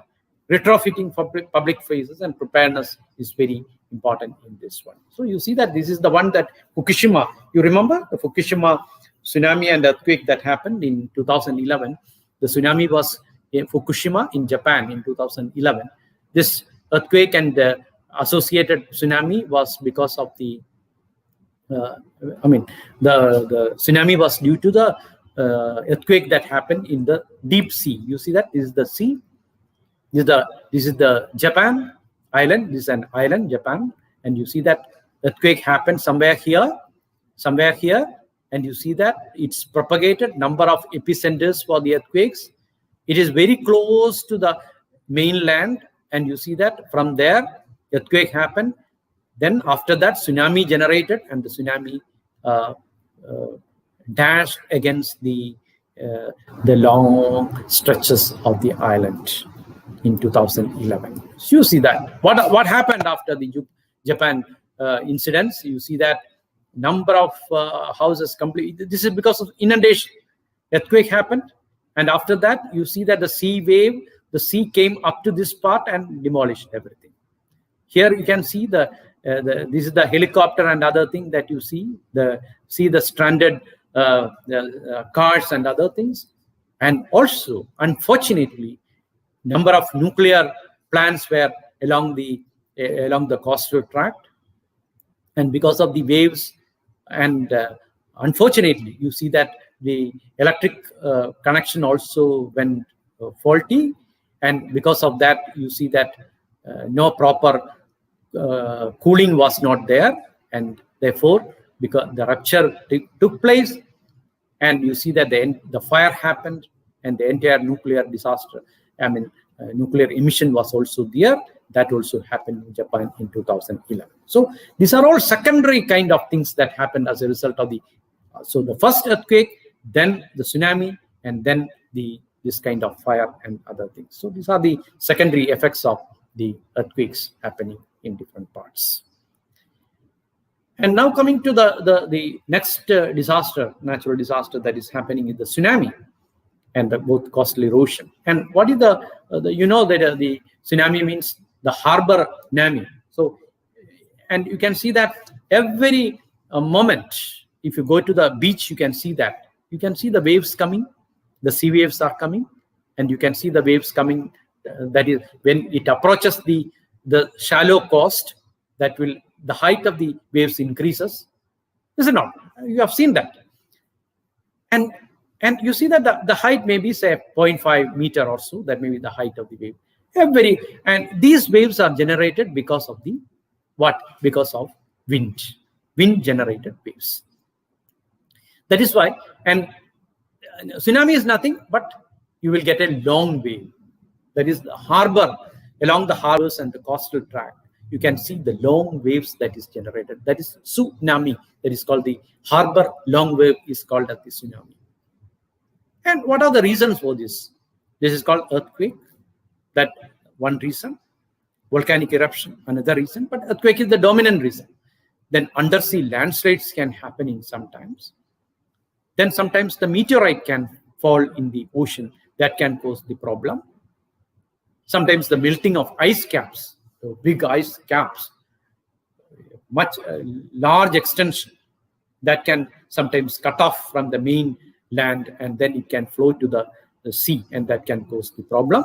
And these are all many important causes for the tsunami and other things. But we can say earthquake is the major reason for many of the tsunamis. You remember the 26th December 2004, the Southeast Asia. Yesterday we have explained that one, the year, and that you must remember.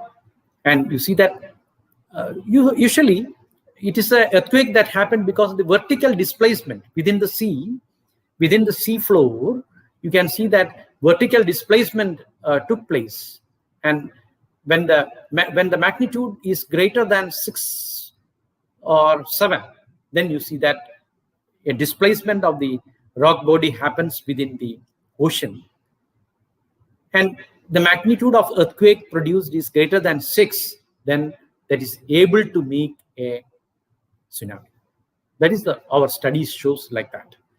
And in Southeast Asia, tsunami that happened in 26, you see the magnitude of the earthquake happened was 9. 9 magnitude means very severe earthquake that happened. And depth was 10 kilometer depth, the earthquake happened. And you see that the fracture of 1,200 kilometers formed as a result of this rupturing. I already told you that the plate tectonic movement actually that will create the displacement or earthquakes in many cases. And the effect was noticed in India. And this actually, at the junction of India, Australia, Burma, these are the 3 plates. And along the junction of this, e plate aanu thenni maariyadu. Avadeyanu adana plate tectonics nu parayunnu. Angane thenni maariyappalana avade ee fracture undavugayum earthquake undavugayum. So and you see that the severe impact because of this one shifted Earth's north pole shift chedu, and you see the shape of the plate, oro plate inde Burma plate inde okke shape maari, and even the Asia map thenne korchu vyathyasam vannittundu. And coastal map വ്യത്യാസപ്പെട്ടു. Indira point എന്ന് നമ്മൾ പറഞ്ഞുകൊണ്ടിരുന്ന southern most tip of India, അത് complete ആയിട്ട് കടൽ വെള്ളത്തിനടിയിലായി. ഇതൊക്കെ these are all impacts due to the tsunami that happened almost Southeast Asia എല്ലാ രാജ്യങ്ങളിലും ഉണ്ടായിട്ടുള്ള വലിയ തരത്തിലുള്ള tsunami that happened. And you see that what is the difference between an ordinary wave that you see along the sea? ആ wave length 100 kilometre ആയിരിക്കും ഈ wind generated വേവിനുള്ളത് നമ്മളിപ്പം പോകുമ്പോൾ കാണുന്നത്. അതിന്റെ ഡ്യൂറേഷൻ എന്ന് പറഞ്ഞാൽ 5 to 20 സെക്കൻഡ്സേ കാണത്തുള്ളൂ. ഹൈറ്റ് 0.5 മീറ്റേഴ്സേ കാണത്തുള്ളൂ. സുനാമി വേവ് ആണെങ്കിൽ വേവ് ലെങ്ത് 500 കിലോമീറ്റർ ഒക്കെ വരും. And the speed is also very very ഭയങ്കര സ്പീഡായിരിക്കും. ആൻഡ് ഹൈറ്റ് 30 തൊട്ട് 80 മീറ്റർ വരെയൊക്കെ ഹൈറ്റിലായിരിക്കും. അതുകൊണ്ടാണ് ഈ പ്രശ്നം മുഴുക്കി ഉണ്ടാകുന്നത്. 30 മീറ്റർ എന്നൊക്കെ പറയുമ്പോഴത്തേക്ക് തന്നെ യു ക്യാൻ സി ഒരു നമ്മുടെ മൾട്ടി സ്റ്റോറി ബിൽഡിങ്ങിന്റെ അത്രയും ഹൈറ്റ് വരും. അപ്പോഴത്തേക്ക് നമ്മുടെ കടൽ തീരത്താണല്ലോ ഉണ്ടാകുന്നത്. ഏറ്റവും കൂടുതൽ ഇതിന്റെ ഇമ്പാക്ട് ഉണ്ടാക്കുന്നത് വേവ്സിന്റെ ഇമ്പാക്ട് ഉണ്ടാക്കുന്ന കോസ്റ്റൽ ഏരിയയാണ്. അപ്പോൾ ഒരു 2, 3, 4, 5 കിലോമീറ്റർ കോസ്റ്റിന് അവിടം വരെയൊക്കെ ഈ ഇമ്പാക്ട് ഉണ്ടാകാം, ഡിപ്പെൻഡിങ് അപ്പോൺ ദി വേവിന്റെ ഹൈറ്റും ഒക്കെ അനുസരിച്ചിട്ട്. And it will remain for 10 minutes or 2 hours sometimes. But the other one, wind wave angle, it remains for 5 to 20 seconds. So that is the difference that we get between the sadharana wind wave generated sea wave അതുപോലെ തന്നെ tsunami wave തമ്മിലുള്ള വ്യത്യാസം നമ്മൾ കാണും. And this is what happened in the Indian Ocean. You can see that the one plate slide down. This is called, I said, that is the plate tectonic movement. And another one moved up. And this is the type of fracture.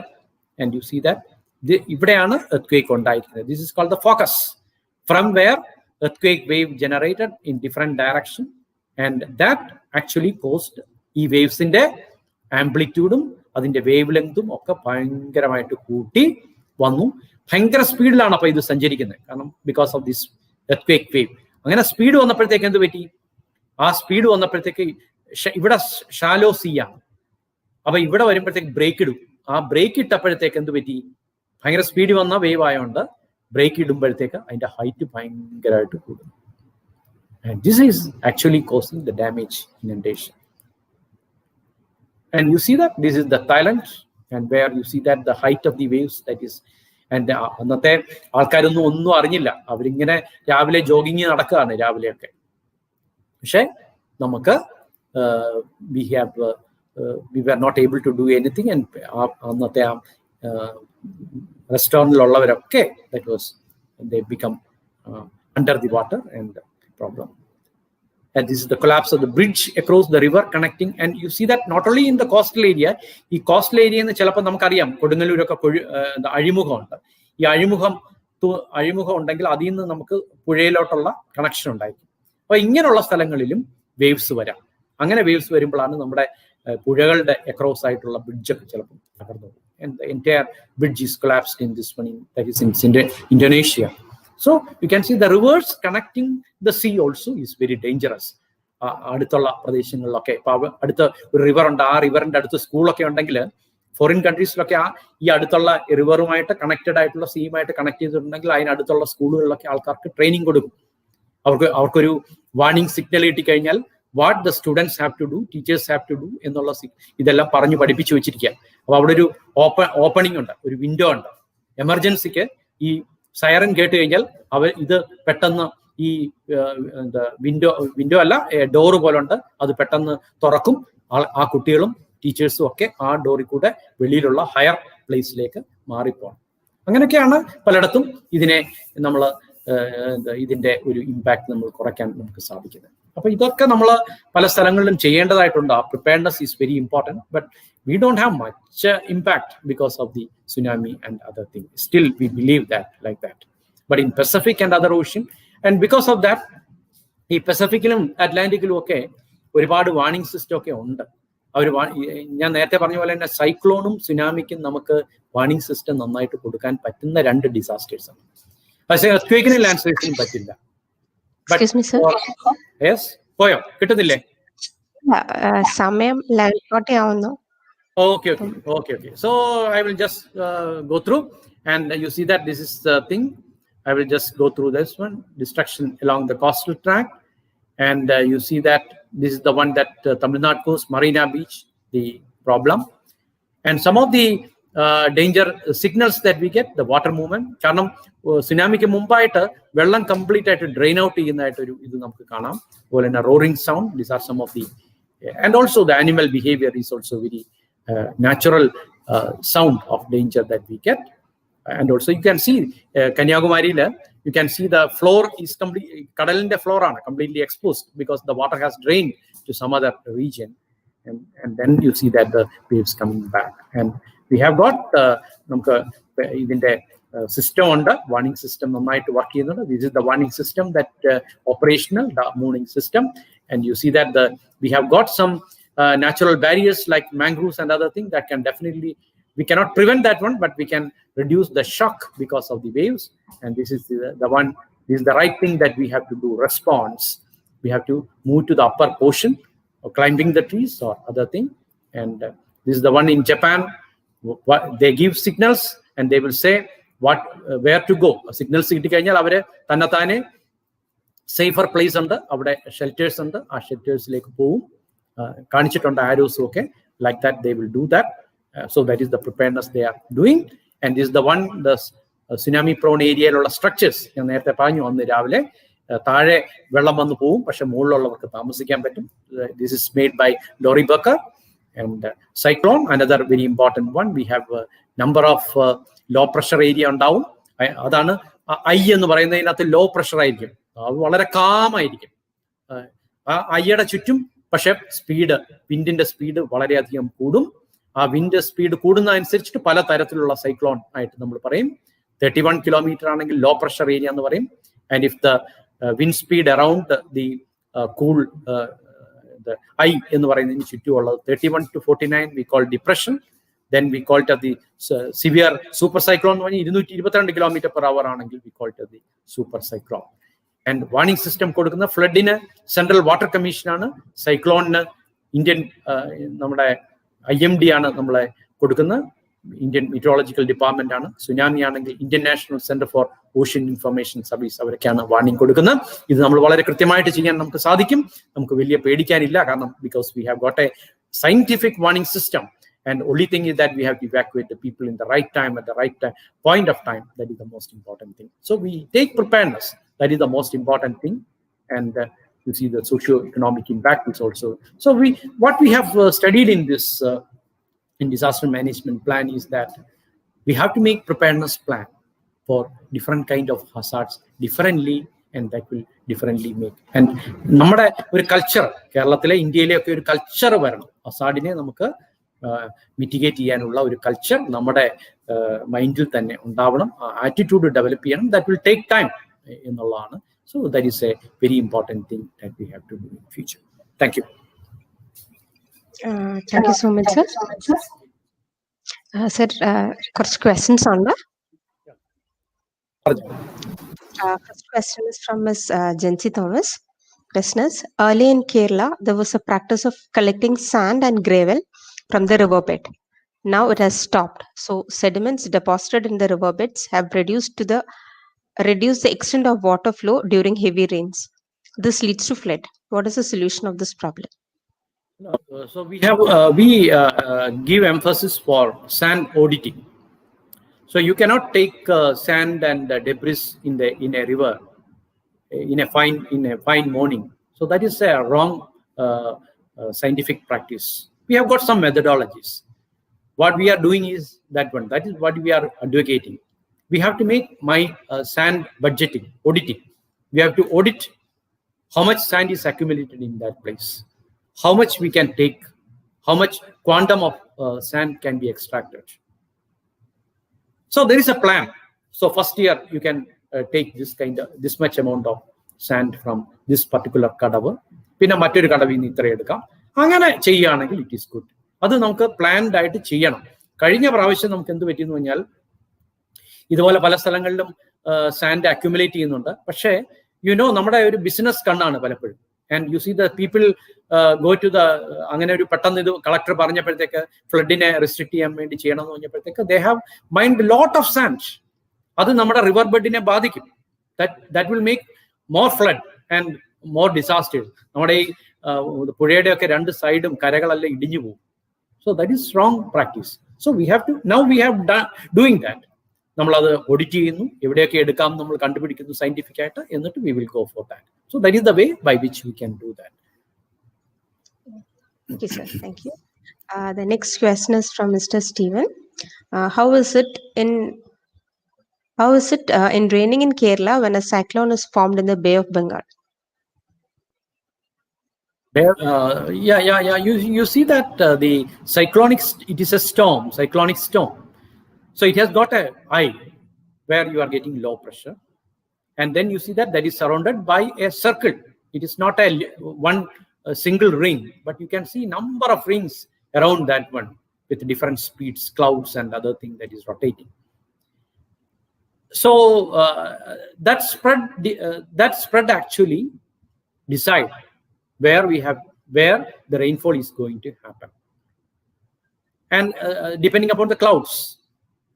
So the wind speed, the cloud thickness, they are all very important. So in Bay of Bengal, if the clouds are coming and they are hitting the land, in which direction it is moving is important. If it is coming to the western coast, you see that definitely Kerala will also will be facing a threat from cyclonic storm and rainfall. Otherwise, there is no problem. We have seen that. We know that sometimes you see that the East Coast cyclone down. പക്ഷെ നമുക്ക് safe ആണ്, കാരണം അത് ഒഡീഷയെ വന്ന് കാണും. പക്ഷെ ഒഡീഷയിൽ നിന്ന് പിന്നെ അത് പോകുന്ന ചിലപ്പം വെസ്റ്റ് ബംഗാൾ ഡയറക്ഷനിലേക്കായിരിക്കും. അപ്പൊ നമ്മുടെ ഇവിടെ ഒരു പ്രോബ്ലം ഇല്ല, നമ്മൾ സേഫ് ആണ്. പക്ഷെ അതല്ല, ചിലപ്പോൾ നമ്മുടെ ഡയറക്ഷൻ മാറി നമ്മുടെ അത് ക്രോസ് ചെയ്ത് നമ്മുടെ സ്ഥലത്തേക്ക് വരാം, നമ്മുടെ വെസ്റ്റേൺ കോസ്റ്റിലേക്ക് വരാം. ദെൻ നമുക്കിവിടെ റെയിൻഫോൾ കിട്ടും. So that depends upon, that is meteorological, so many factors that is influencing this one. And the thickness of the cloud and the spread is the most important thing that will bring rain to different places. Okay, sir. Thank you. Regarding cloudburst, there are two questions from Fred and Paulson. Which is the inducing factor or causative agents for cloudburst? And Yes. The second. So cloudburst is, I already explained that it's a meteorological phenomenon in which you can see the condensation of the clouds.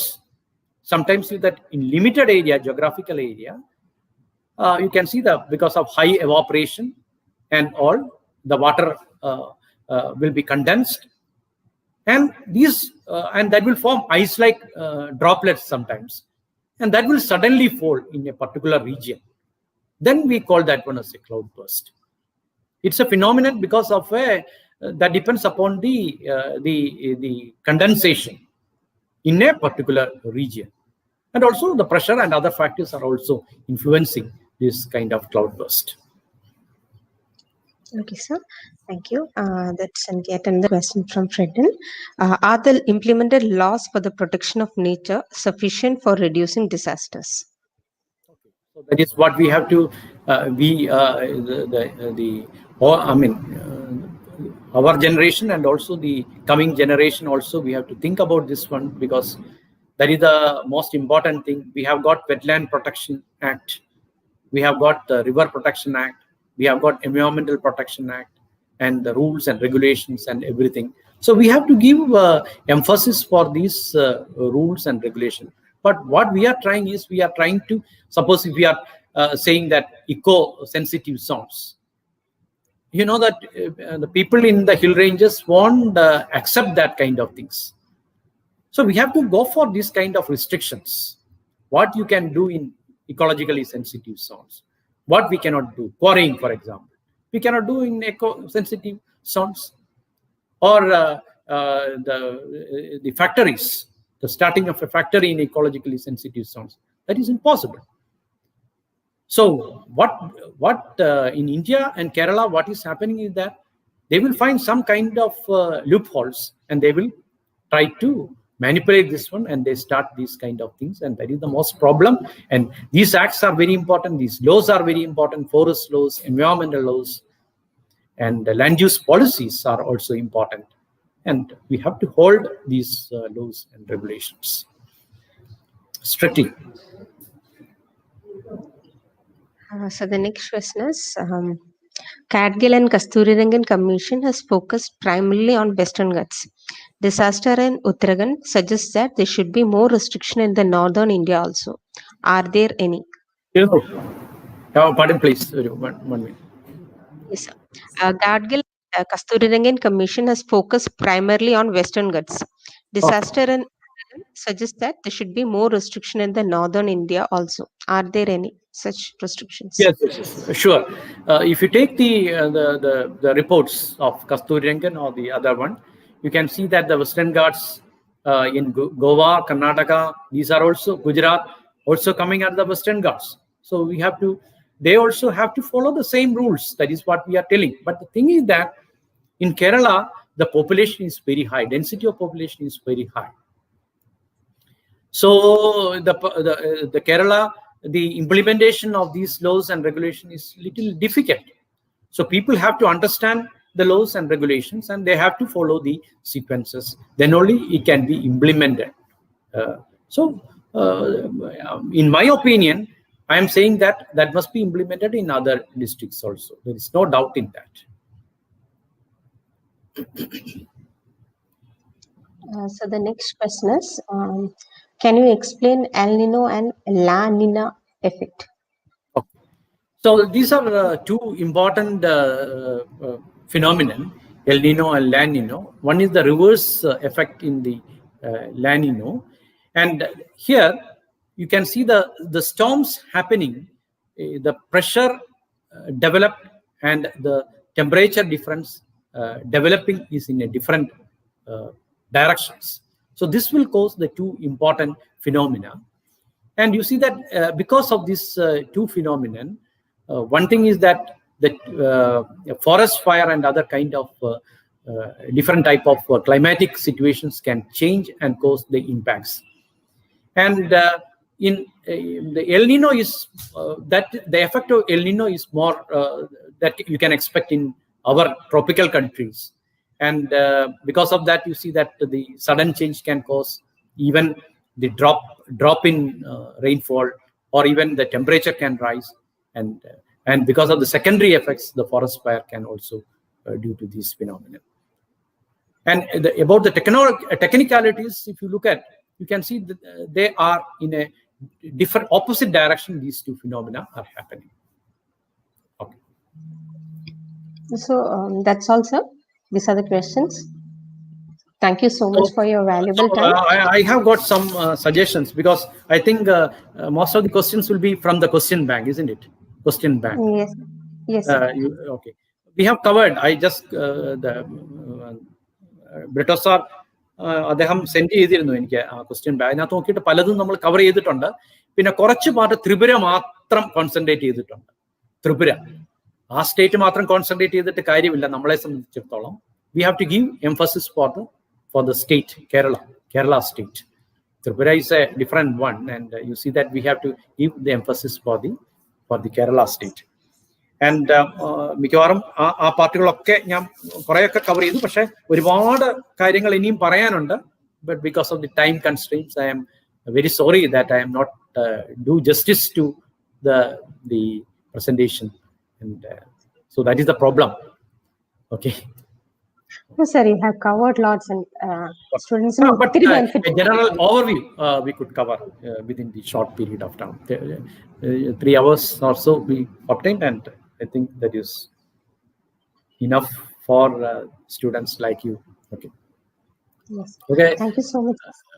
Madam, thank you, Ramlila, and I am leaving now. Yes, Can sir. I leave? Thank you. Okay. Yes, sir. Thank you so much, sir. Thank you for Okay, your thank you. valuable Thank time. you very much. And okay, all the best, my students, dear students. All the best. Perform your exam very well, and show some interest in disaster management also. And also, you can involve in disaster management activities in future. All the best. Thank you. Thank you so much, sir. So, ഈ session end ചെയ്യുന്നതിന് മുന്നേ തുടക്കത്തിൽ ഞാൻ എക്സാമിന്റെ കുറച്ച് details പറഞ്ഞിരുന്നു. അതൊന്നും കൂടി നിങ്ങളുടെ ശ്രദ്ധയിൽപ്പെടുത്തുന്നു. എക്സാമിനേഷൻ ഷെഡ്യൂൾ ചെയ്തിരിക്കുന്നത് November 7th സാറ്റർഡേ ആണ്. 3 ബാച്ചസിലായിട്ടായിരിക്കും എക്സാം നടക്കുന്നത്. നമ്മുടെ മൂഡിൽ പ്ലാറ്റ്ഫോമിലാണ് എക്സാം നടക്കുന്നത്. സോ നിങ്ങൾക്ക് നിങ്ങളുടെ ലോഗിനിൽ കയറിയിട്ടായിരിക്കും, മൂഡിലെ ലോഗിനിൽ കയറിയിട്ടായിരിക്കും നിങ്ങളുടെ എക്സാം നിങ്ങൾ അറ്റംപ്റ്റ് ചെയ്യുന്നത്. എക്സാം 3 ബാച്ചസ് ആയിട്ടാണ് നടത്തുന്നത്. ആദ്യത്തെ ബാച്ച് എന്ന് പറയുന്നത് aided സ്ട്രീമിൽ science സ്റ്റുഡൻസിനാണ്.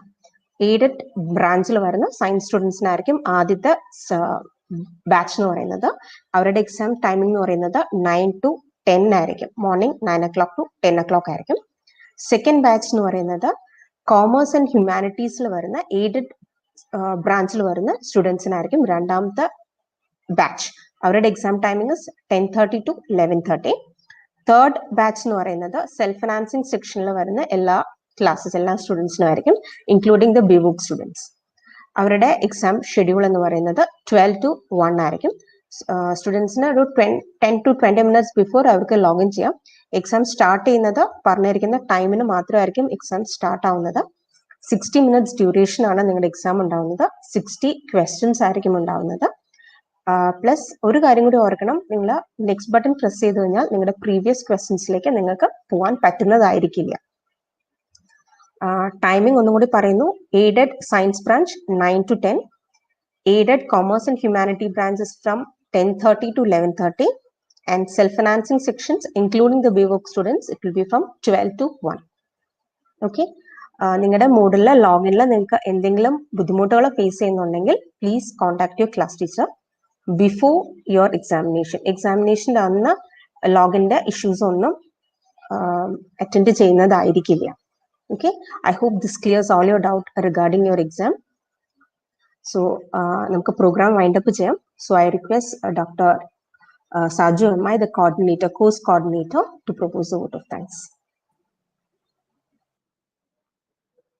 Okay, respected principal Dr. K.L. Joy sir, resource person Dr. S. Sreekumar, director IRTC Palakkad, and dear colleagues and my dear students. In the last 2 days, we were attending the orientation program on the topic of disaster management. This course is the audit course and the mandatory course of our second semester UG program. I think most of our students are attending this program.